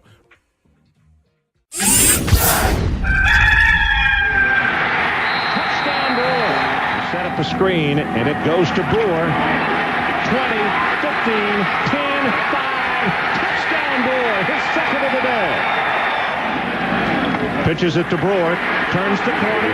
Touchdown, number 3 of the afternoon.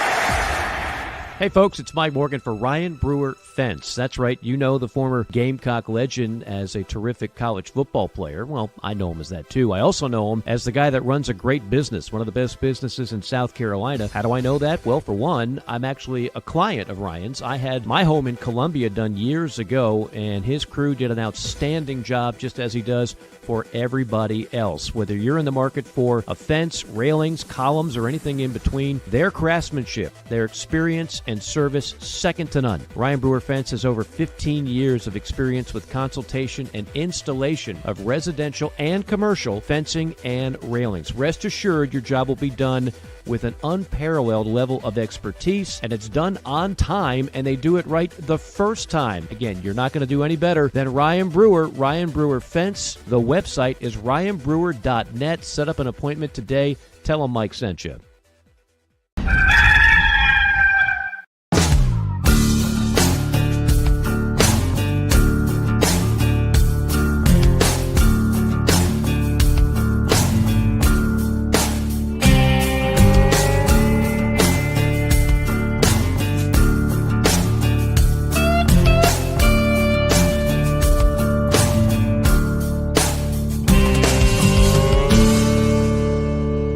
Welcome back, everybody, inside the Gamecocks, the show. Second hour of the show kicking off here. JC Sherbert, Phil Mullinax in to keep the midday rolling. I don't know. Maybe I should have Taking some time off last week. Breakfast or whatever. Oh, we had a big weekend here as well. Not doing very much, but did a lot, around the house. It was nice. Got out and work in the yard. Cleaned it out. Great weekend for that, man. Spring cleaning here this weekend. Cleaned out the room. Throwing tons of clothes away. Like when I say tons, I think if you weighed them, it would be tons. Yeah. Okay. And Nat cried because she's got rid of some of her shoes. She's emotionally attached.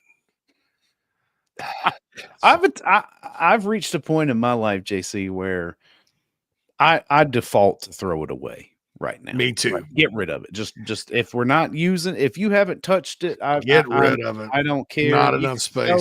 No, I don't want to do no hassle. I don't want to deal with the hassle of Facebook Marketplace or any of that crap. Just get rid of it. Give it away or throw it away. That's where I am. It's weird. Like there's not a landfill up here. You know how like down south you take things to the dump. Mm-hmm. Like man, when I was growing, we didn't have trash service out in Reedville, right? Right. We had to take our household trash to the dump. And there's a place you go, you put your trash in, that's that. And if you got something big, there's a place to bring that. The crazies up here apparently have outlawed that. Those people and the people, everybody has to get paid in Illinois. So it's like, the trash people, the appliance pickup people, the people up there, the people that tip those people, the people that put the tires on the car, and then the beef sandwich delivery person. We all got everybody gets their little piece, right? Everybody gets a cut, right? In Illinois. I mean, that's just how it goes.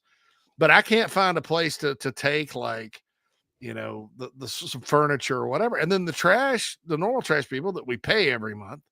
That doesn't come free. Your tax doesn't cover that here, right? It doesn't cover that. You got to pay extra. They won't take it. So I have no idea where to take some of this stuff, like leaves and stuff like that. It's like, what do we do? I'm probably going to get like in all these clothes. I found the poor, and this is another example why Illinois needs trash collection, place you can take your trash. The poor Goodwill thing, it's like this small thing. It looks like a child's playhouse. Right. Mm-hmm. Where you put your clothes to donate.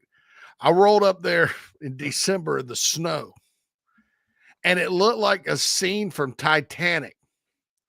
Right. There's all these strewn around the children's boxes. clothes frosted over, strewn out all over the place. It was eerie as hell. And I'm like, you need a bigger place for people to donate this stuff, right? But that's all because you don't know where to go. I mean, dude, I remember some of my best memories were Dad, hey, come help me take the trash to trash dump, and I'll buy you a Coke and a candy bar. You know, I used to love it. Yeah, man. Yeah, you just get in the car, summertime. It's about 98 outside, 99% humidity. You get in a car, that breeze, station wagon, roll down the windows because air doesn't work that well. Get in the station wagon. Off to the dump. Let's go. Whew. Man, it's a good day. Maybe you go to the Clock. Yeah. Or McDonald's. Right. Shut my mouth. And there's Parties, no dump. Breakfast on the way. Yeah. I have looked, dude. I cannot find. I mean, maybe it does exist somewhere. And these poor people downstate, keeping this in mind, you have Chicagoland. But below that, there's just like the places that they have schools, like Champaign, which is basically just a college town in the middle of a field. Right. You have the St. Louis metro area, which is basically Missouri. And you have nothing but farmers and rednecks. Like us. And no dump. and so if there's no dump in Illinois at all, that's they're having to take their trash to the dump in Indiana. It's like the movie Envy. Where does the poop go? Bruin Nation in the Nana Sports chat box, dumpster hopping with Pops. Heck yeah. And you get a little nervous, you know, your parents would have that talk. I don't know if they'll take this piece to the washer that broke. That's this ring here that I don't know. And you look and you kind of look at the guy and he's back there. He's got a shirt on with his name on it in an oval. He's smoking a Marlboro Red. Bubba. His name's Chuck. Yeah. Jimbo. Bob. Billy. Yeah, Billy. And he's like, and he just gives you a nod. Yeah, that'd be all right. Yeah. That'd be all right. Yeah. God, I miss that. Now, hey, I'm scared. Even if there was enough, I'm scared to go. You gotta pay. You got a plastic bag there. It's 15 cents. We weigh you in and we weigh you out. Only exact change. You got to stay in your car and we'll unload it for you. Yeah, you got to pay him. You know, jeez. And it's customary to tip the guy that unloads your. I'm not tipping the trash. No, I'm not tipping the trash. But you know, I mean, I've seen what those people make. The trash company's hiring. Mm-hmm. It's all they make good money. I mean, they really do. Oh, Good I'm benefits sure because everything's unionized. But it's like at least the state doesn't. You know, there's some states where you can't pump your own gas. Oh yeah, Jersey is the one. Jersey's one, and then Oregon is the other. And I knew about it in New Jersey because before you go to New Jersey for anything, you prepare. Right. Oregon, I flew in to Portland. I drove down to Beaverton for the Nike, and then I'm coming back. So I never had to get gas until got to fill the rental up. Right. Yeah. Oh yeah. And I go to the airport, and this dude Portland's, let's just say they have a lot of hippies. And they did at this point in time too, 10 years ago. And so this dude, he looked like a homeless person, Phil. He comes up and grabs the damn thing, the gas thing out of my hand. I'm like, no, hey, wait a minute, stop. Oh, yeah. And he got all ill and mad. And I'm going to tell. I'm like, who are you going to tell? What are you doing? I'm worried. I'm getting assaulted.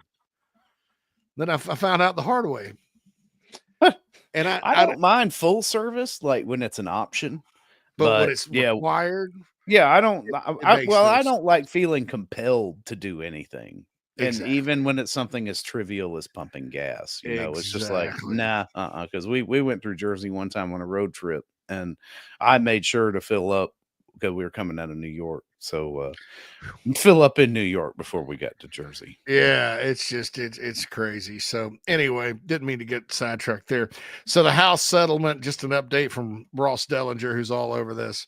of Yahoo Sports, the judge, Claudia Wilkin, has entered the courtroom. So, well, it's Pacific time. They're out in California. Oh, yeah, that's right. That's right. Yeah. It's only 10:11 a.m. I was going to say, boy, they just decided, I never read where this was after lunch. But I did want to say this for all of you that are, because we've been talking about how April 7th, and people got to get their NIL deals in to front load all this stuff beforehand. Well, they're not going to get done today.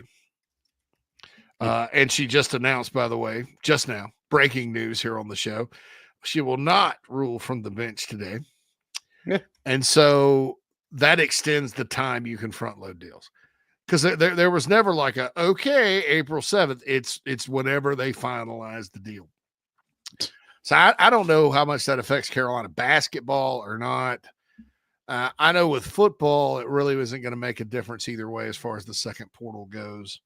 So that's that with that. But, it's going to be interesting because, like you said, Phil, even if she rules in a certain way and everything's hunky-dory, you have lawyers out there licking their chops. Oh, yeah. They're going to – I think the intention is for this to end up on the steps of the Supreme Court.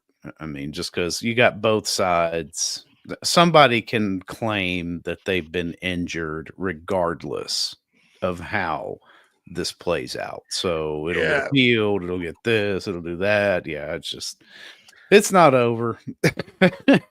And the thing about in our state, we have something. The Charleston basketball player. And look, man, I love College of Charleston. I hope they do well. I really do. I hope they win their tournament. In basketball, and obviously we're big Chad Holbrook fans around here. Oh yeah. There's no question. We're all Cougs at heart, right?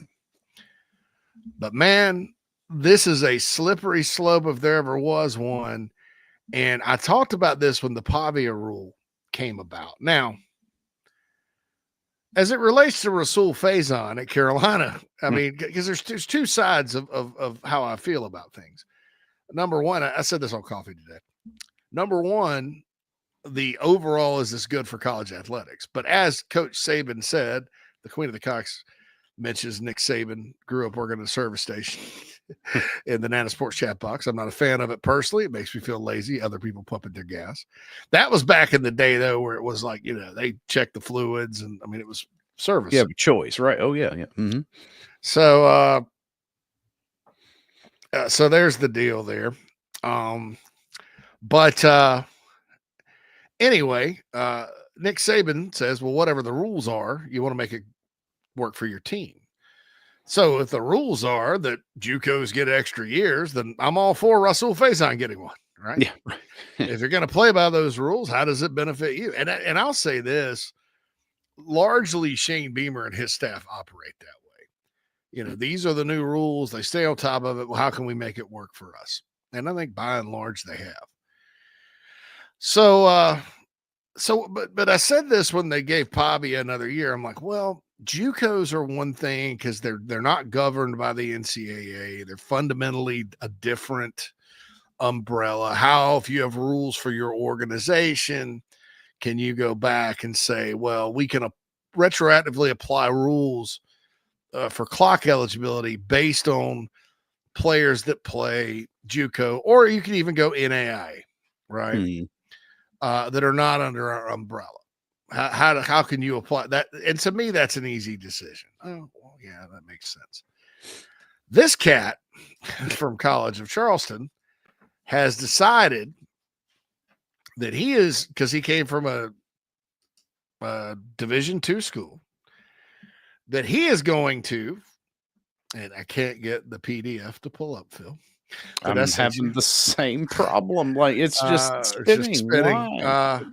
But I wonder if the link's broken. He's decided that he's going to sue because he was at a D2 school and now thinks he can, says he can get $1 million in NIL if he comes back, which does not surprise me.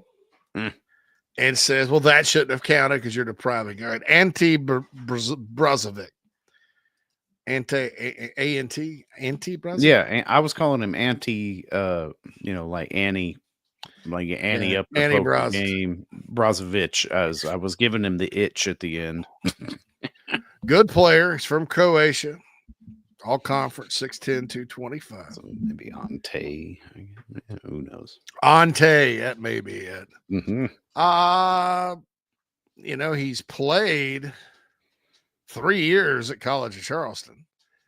And then he had a year at Division II Southeast Oklahoma State. That's Division II. I have a problem with this, but and it's because it's all under the NCAA umbrella. So what's next? If you say, oh yeah, you can't deprive him because he spent a year at D2 and he deserves. So what are we going to do? I mean, College of Charleston's not a power conference school, but you can see the slippery slope it creates. Okay, it was a D2 and D3. They're allowed to come. What it does is it just says, okay, you have the right. Everybody who plays has the right, no matter your D2 or whatever, to come and get the full allotment of Division I eligibility. All right, so let's say they do that, Phil. Well, then what happens in football and mid-major basketball, low-major basketball? Say a guy from upstate, USC Upstate has very little NIL and rev share, right? Well, I've been deprived of this because I'm good enough to transfer to these SEC or ACC school.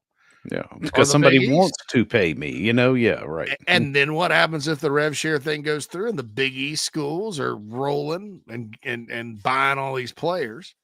And somebody from the SEC, well, my school didn't give us this, and I have this opportunity. At some point, you have to stop this, and that's the saddest part. I mean, look, you want to make the case players deserve their share of all the money that's being made. That's fine. I even think with Diego Pavia, not because he's owed any money or we're depriving him of any money. That's horse crap. But because he was in JUCO and the NCAA basically is making rules on, saying that players that are playing under another organization's umbrella have to abide by those rules and restricting their opportunity accordingly. I see that legal argument or, do the right thing argument, right? But if you're under the NCAA's umbrella, if you're a D2 or whatever, what's to stop the rest of it from happening? And so I don't think that we don't guarantee in our country everyone to have the right at some point whenever they get. I mean, we don't guarantee them the right to go out and get their turn at bat. Phil? Yeah, no. As long as we live, No. It's we don't. It's a meritocracy, and this is not professional sports. This is school sports. It's still related to school. And if you don't relate it to school and you just say anybody can be eligible for as long as they want because it's restricting opportunity otherwise, then you don't have college sports anymore. Fans are going to stop.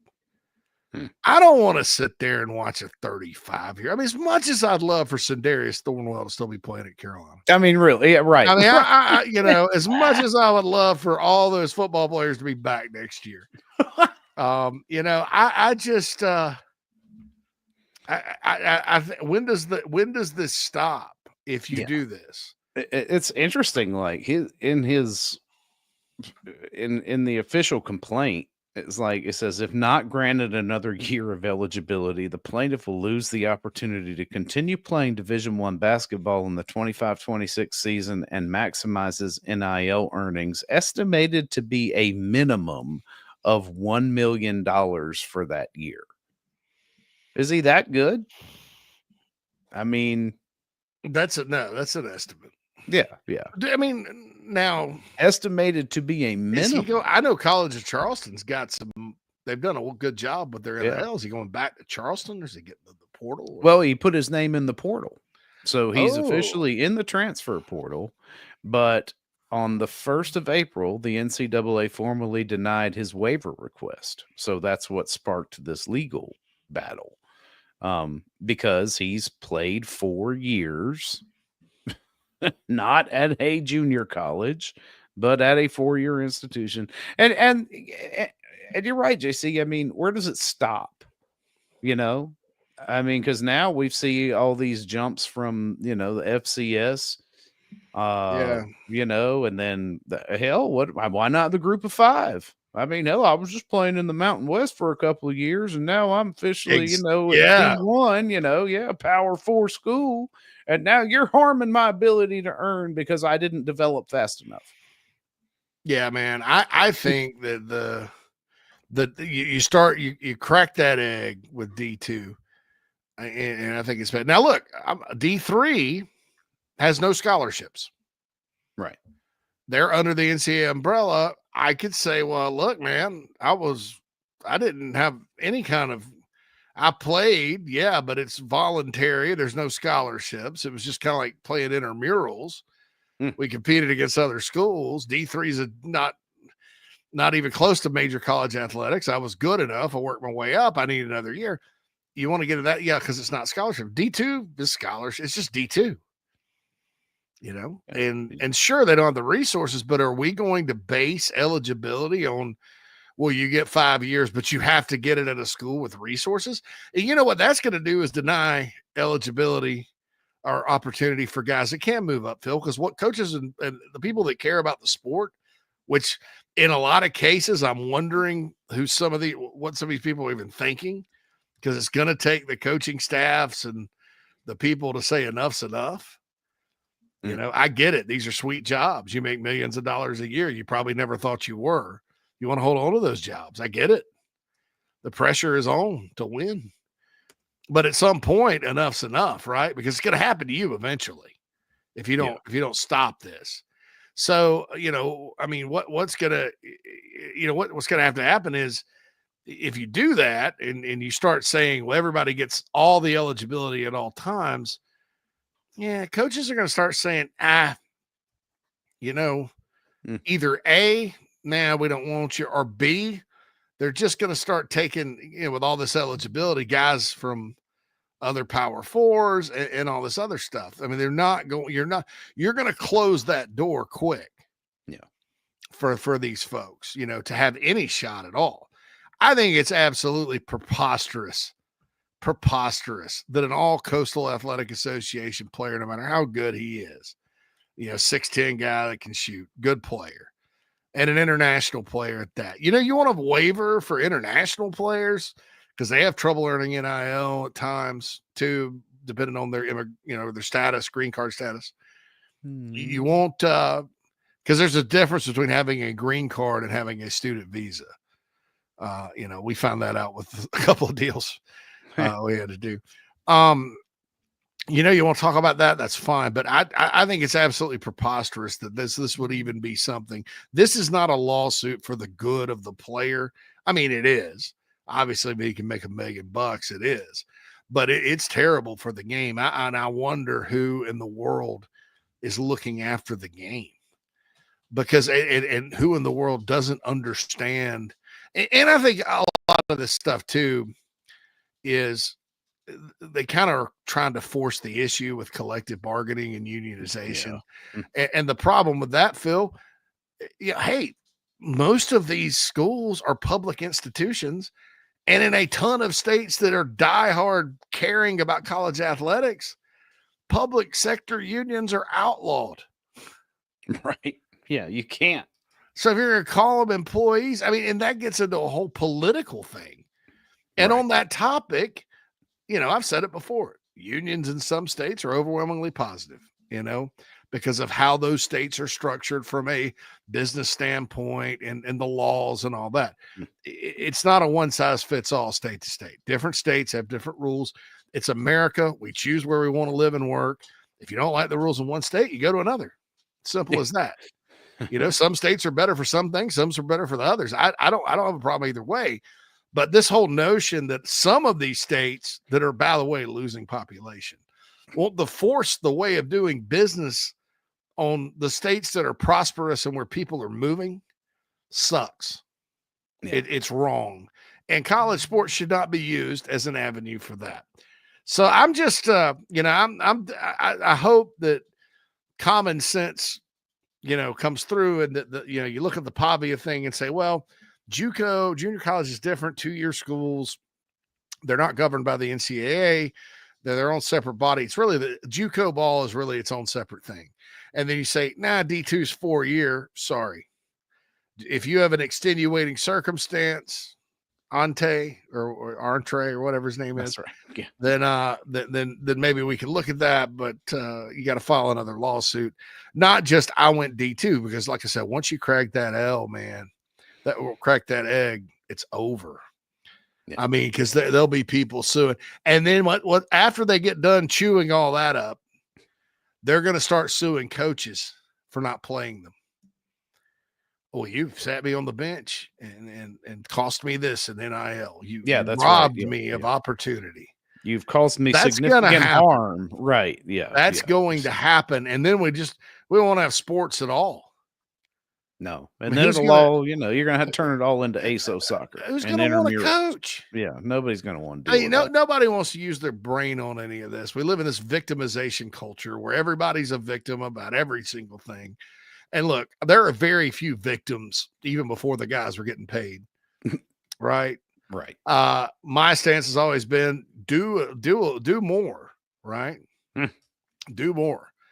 But I also understand the true value of some of these guys and gals. And no, that's too much. These guys, they don't have the value. It's a false market. Yeah.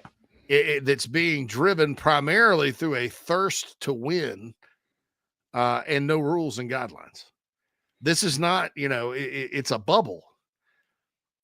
It's there like AOL during the dial-up era in the late 90s. Or the .com bubble burst. The bubble. It's the Enron of sports, right?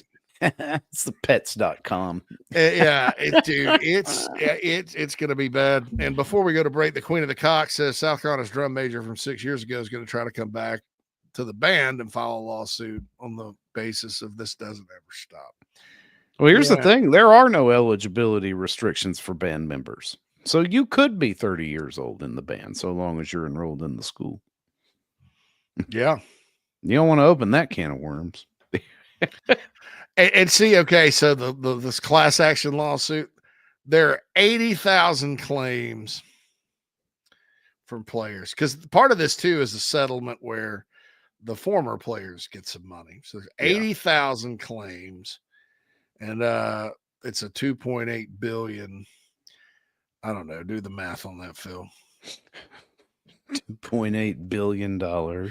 Billion dollars. Divided by 80,000. Yeah. Well, 35 grand each. 35 that's not bad. Nice check, but yeah. I mean, the kids now are making way more than that, dude. I know. Right. And that's why the McDonald's bag thing Jamie and Mike brought up, it's not going to happen. Mike's right in the sense that most likely the schools that have always been committed and have resources will continue to. But I can tell you there's been an adjustment period at schools you would not believe. Schools that have won national championships recently in football, because fans aren't used to how to do it, right? But they're committed fans, and they'll end up figuring it out in time. South Carolina's key, instead of worrying about, oh, everybody else got this, that, and the other, like a lot of fans do around here. Yeah. You need to focus on South Carolina and what is South Carolina actually doing?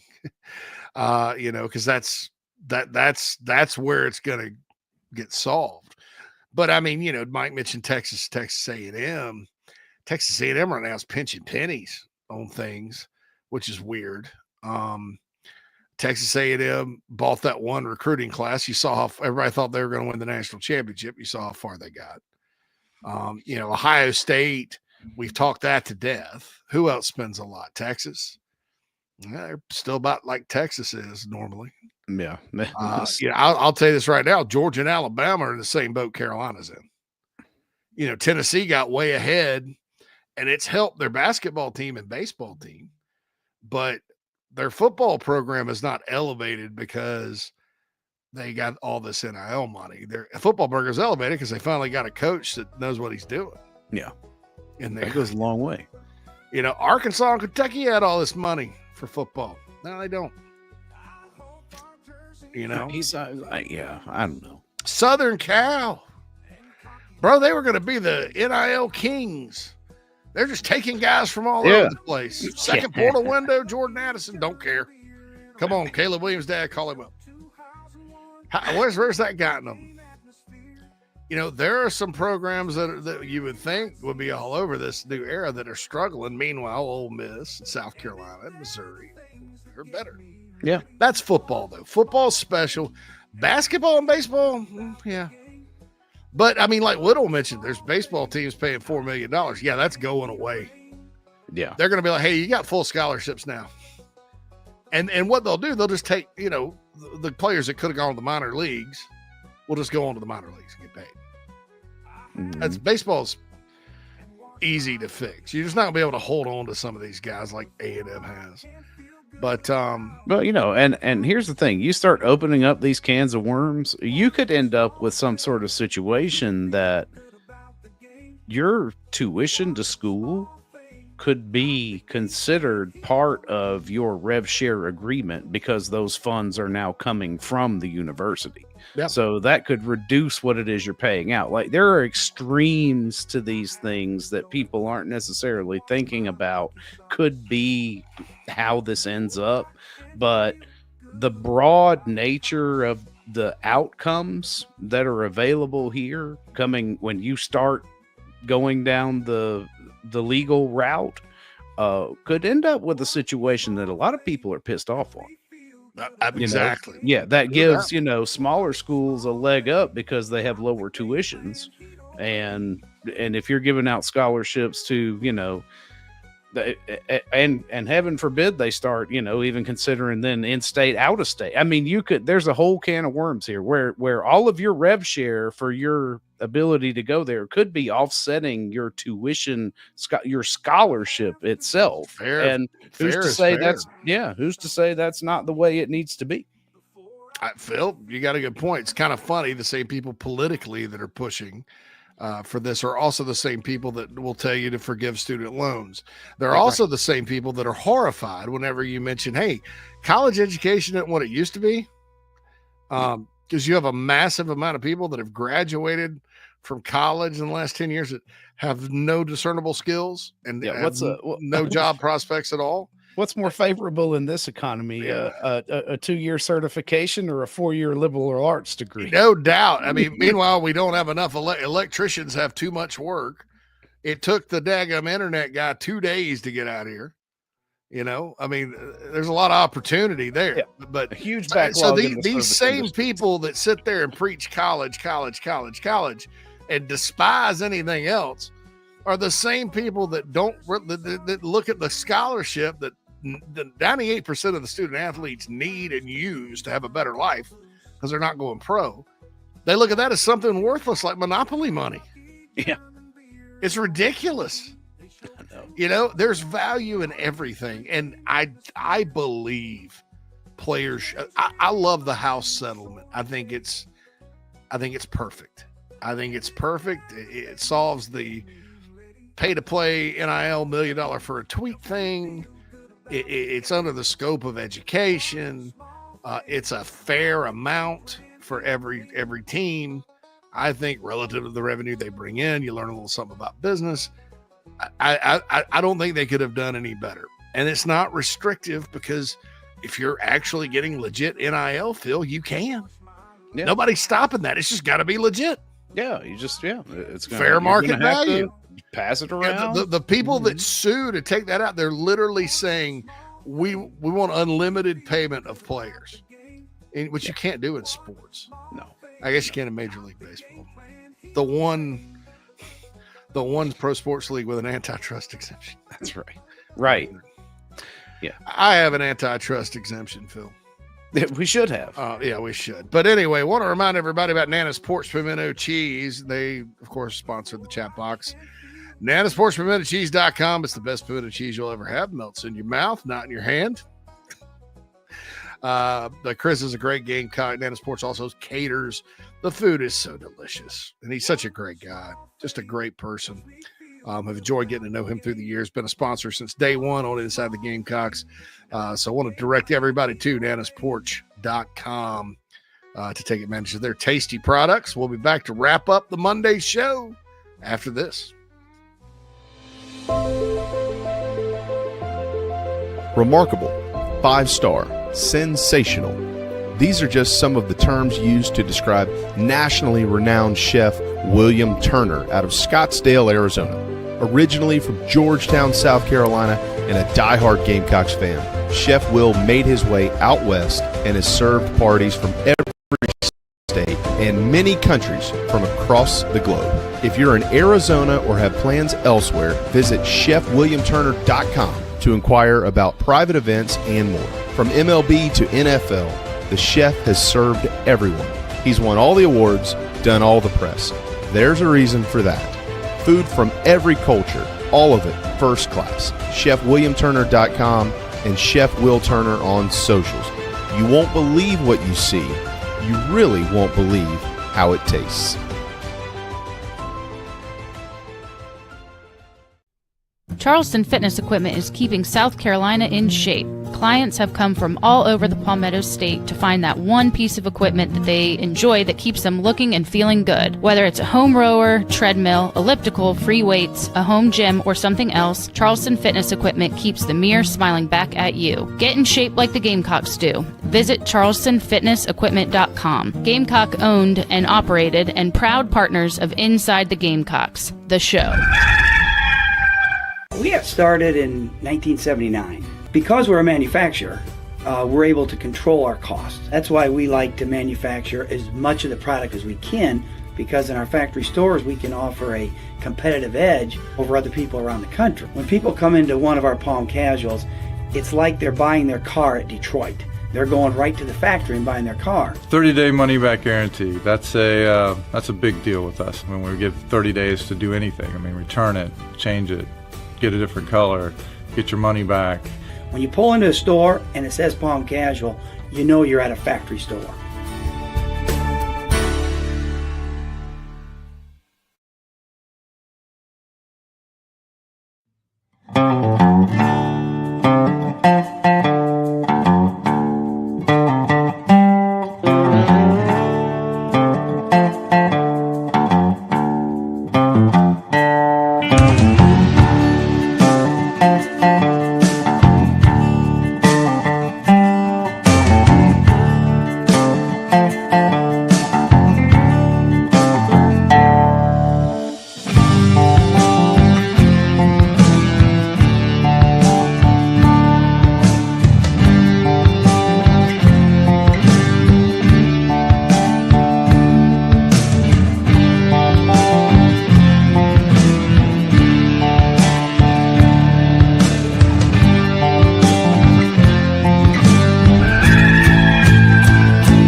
Inside the Gamecock The Show, final segment rather of the show on this Monday. Talk about getting your money's worth right there at the end with Lenora Sellers.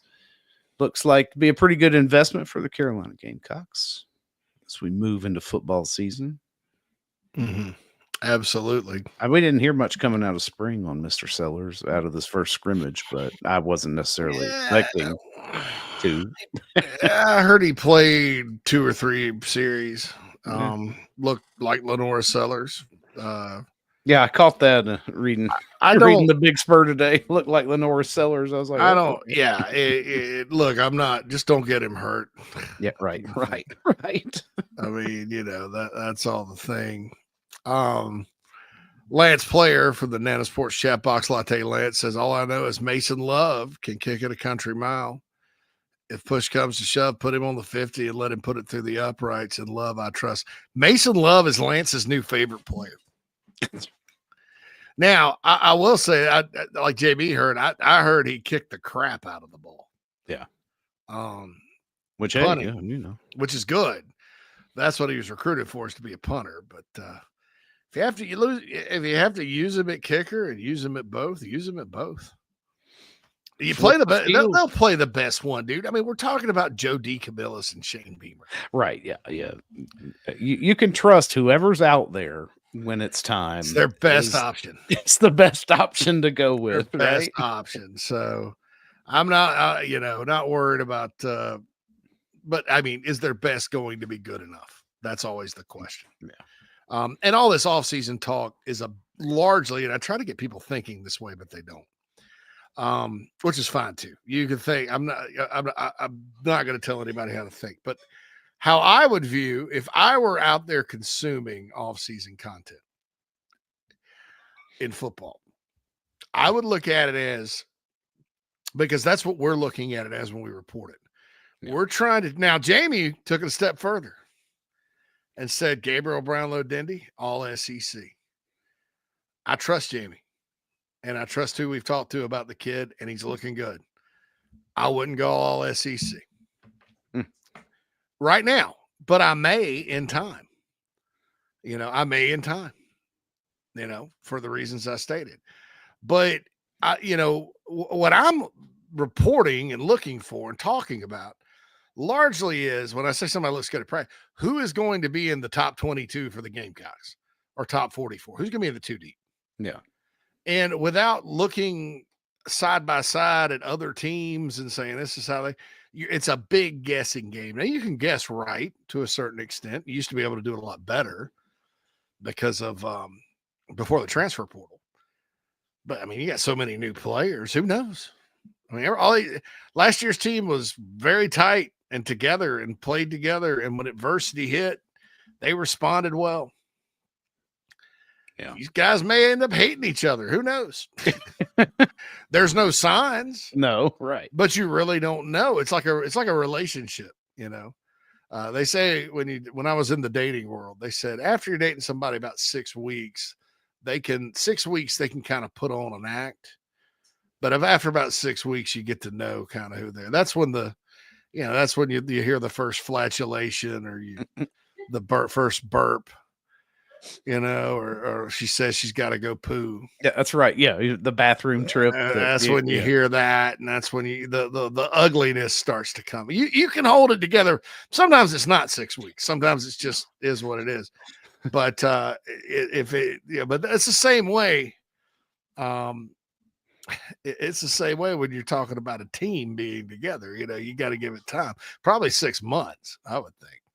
Yeah. With the transfer portal and everything, because you're dealing with kids, college kids. Still, no matter we may not be for very much longer if everybody keeps suing for extra eligibility. Hell, I may go play. Yeah, I may spend a year and get in shape and sue. And say, where is my NIL money, Phil? That's right.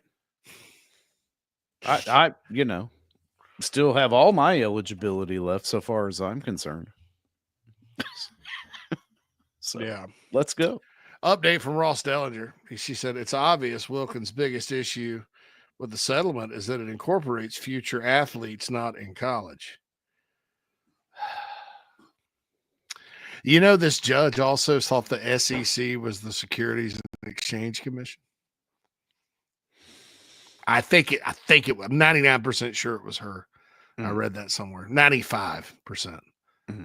Well, yeah. Oh, well. Well, this is the thing. I mean, you're putting it up there in these, that you got to figure all these circuit court, appellate court judges, maybe not necessarily the biggest college sports fanatics. They're not. They probably picked the dumbest relative to sports that they can find. That's right. Hellified squash players, but doesn't know a damn thing about football. I know. I mean, look, here's the thing. I hate to count on Congress for anything, because I think they're so concerned about getting reelected. They don't want to make laws anymore, Yeah. Which is interesting, which is why you have the executive and judiciary at each other's throats all the time, because Congress does nothing to do Because anything. the legislative branch is just, they're just absent. Like, yeah. I gotta go. I don't want to get primary. Yeah. Continuing resolution. That sounds good. Pass. We have one job that we have to do every year. Hey, we got reelected after repassing this, so let's just do it again. That way doing we know it's not going to hurt. I'll kick the can down the road. Yep. But no, it's like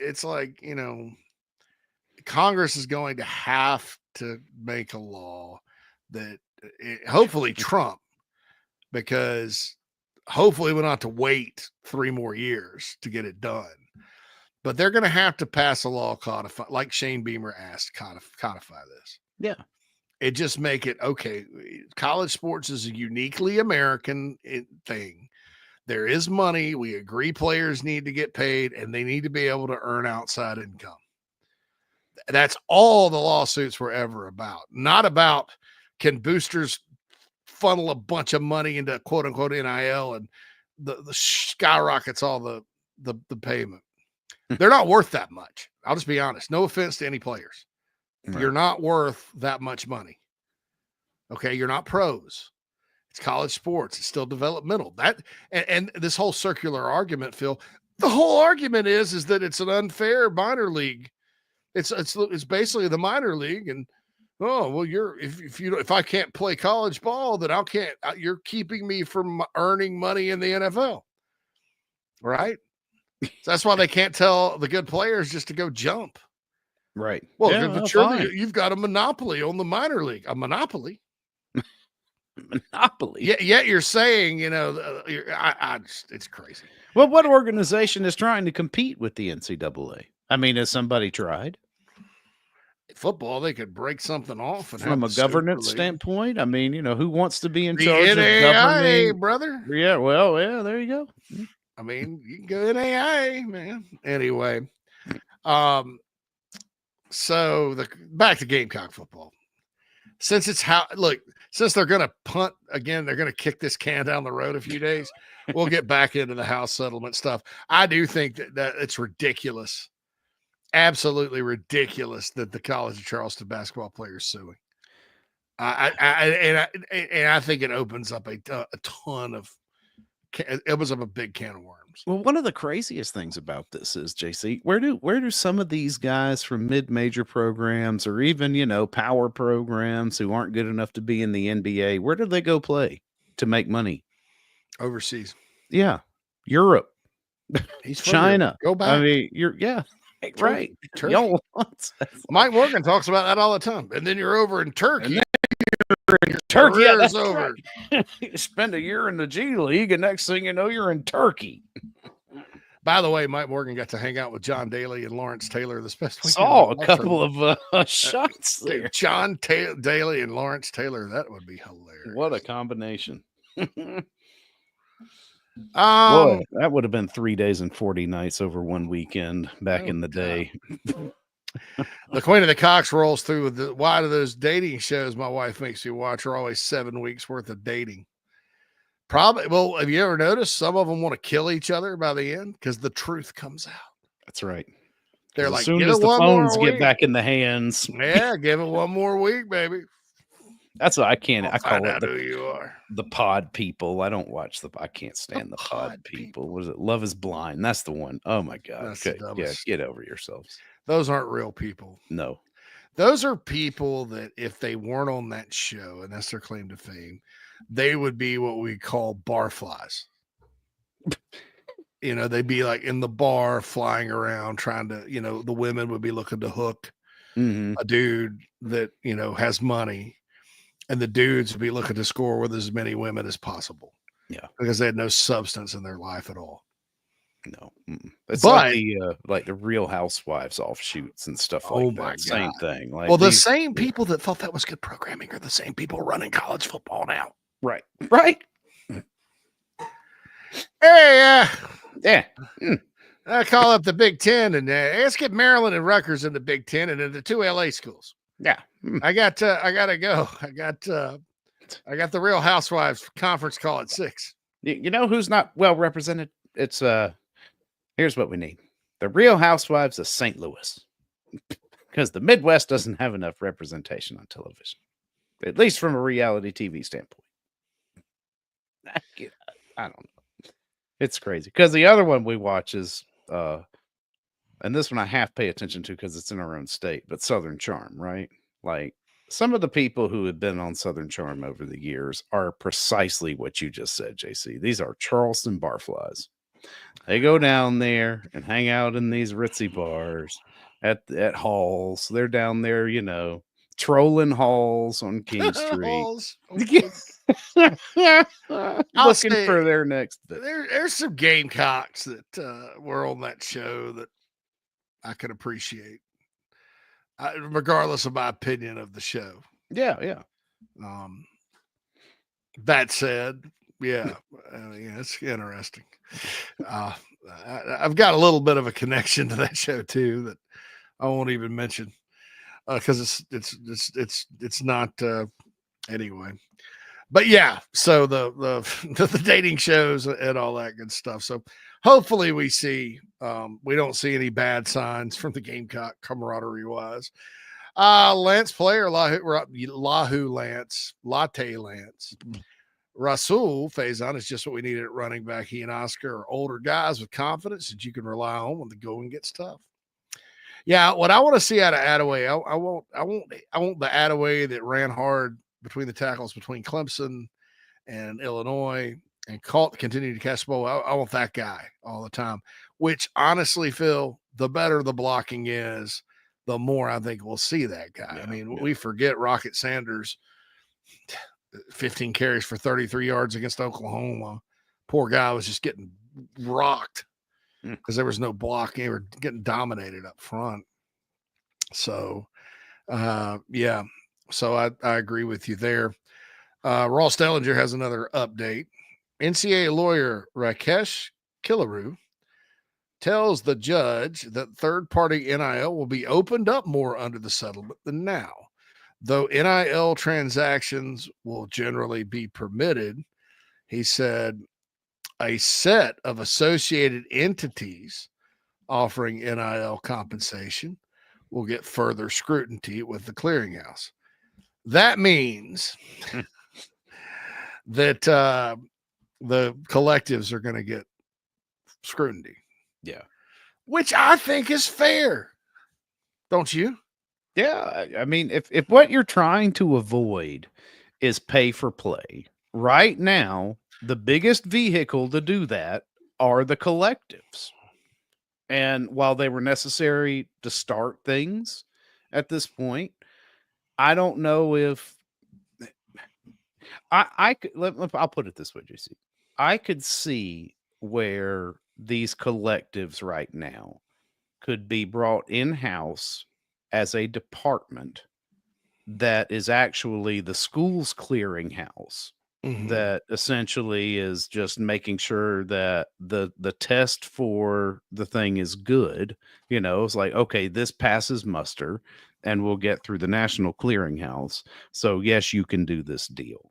But crowdfunding, like we currently have that model set up now, it's unlimited. Yeah, may end up going away because it is kind of counter to it's been one of the questions that am very eager to see how it gets handled here because, well, I mean, I give to Garnet Trust and did to Rise and all of that. And a lot of us do. Right. So what are you doing from a market standpoint, right? What is it what benefit are you providing the collective for them to distribute the funds to you in such a fashion that you can claim fair market value? That's not as hard as you would think. But it does have to be fair market. You can't just say, right now all the deals with collectives largely are he's a really good player, so he's worth this. You got to keep him out of the portal. But what's happening, which is fascinating, is all this. I don't know. I mean, it's not just me saying it. It's been documented. I guess, out there through everything I've said's been documented, including SEC basketball coaches going, we don't know if we're going to have as much money anymore. Right. I mean, nobody wants to listen, but it's been documented that, what's happening is they're spending all the money they were sitting on. Right. Because they had next year's money largely raised, but now it's like you have to spend all of your money before you got to have it signed before this thing gets settled, and you have to have it distributed before, the fiscal year. Yeah. And that's why you're having people go, the guy from the portal from Charleston going, I could have made $1 million, because guess what?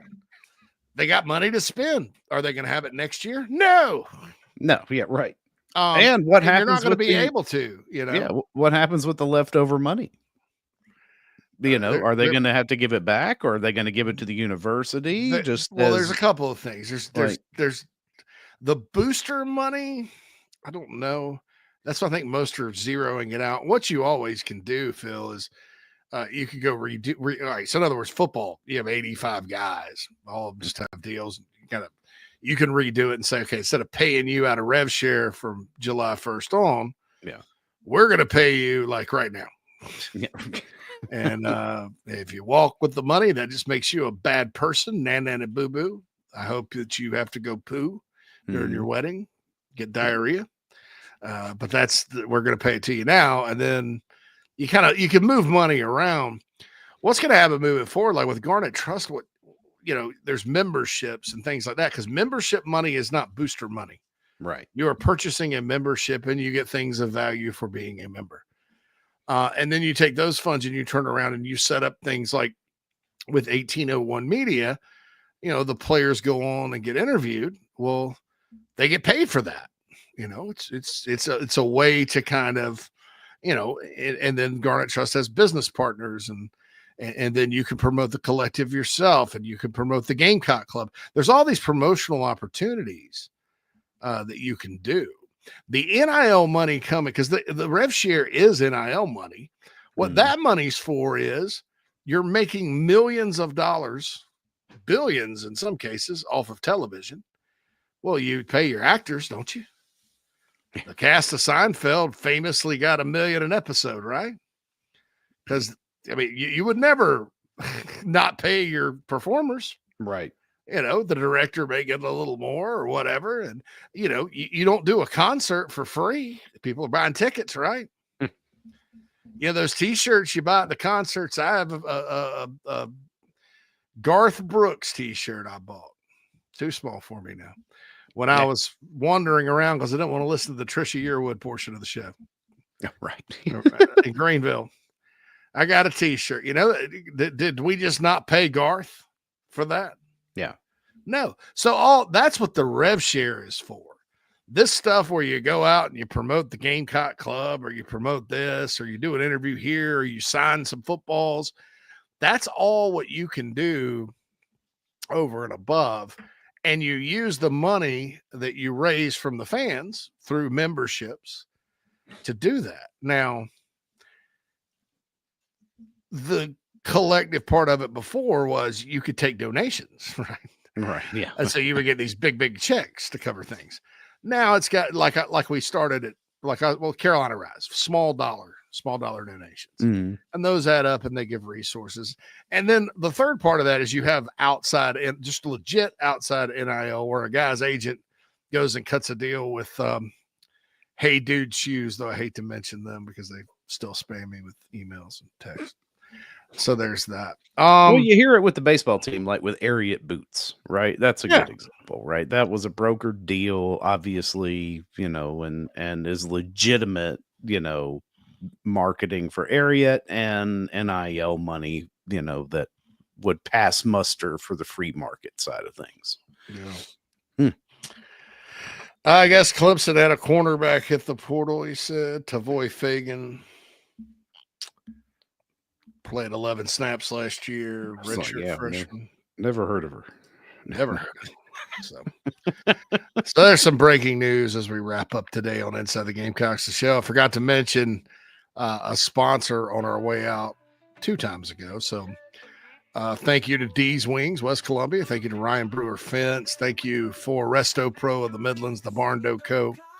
Electric Bikes of Charleston, Tony Pope State Farm Insurance, thebigspur.com, the Chief Sports app. You know, my all wife, properties. My wife, our wives, my Palm Casual, all this. Certainly has been fun today, Phil. Like I said, kind of a different show tomorrow, I guess.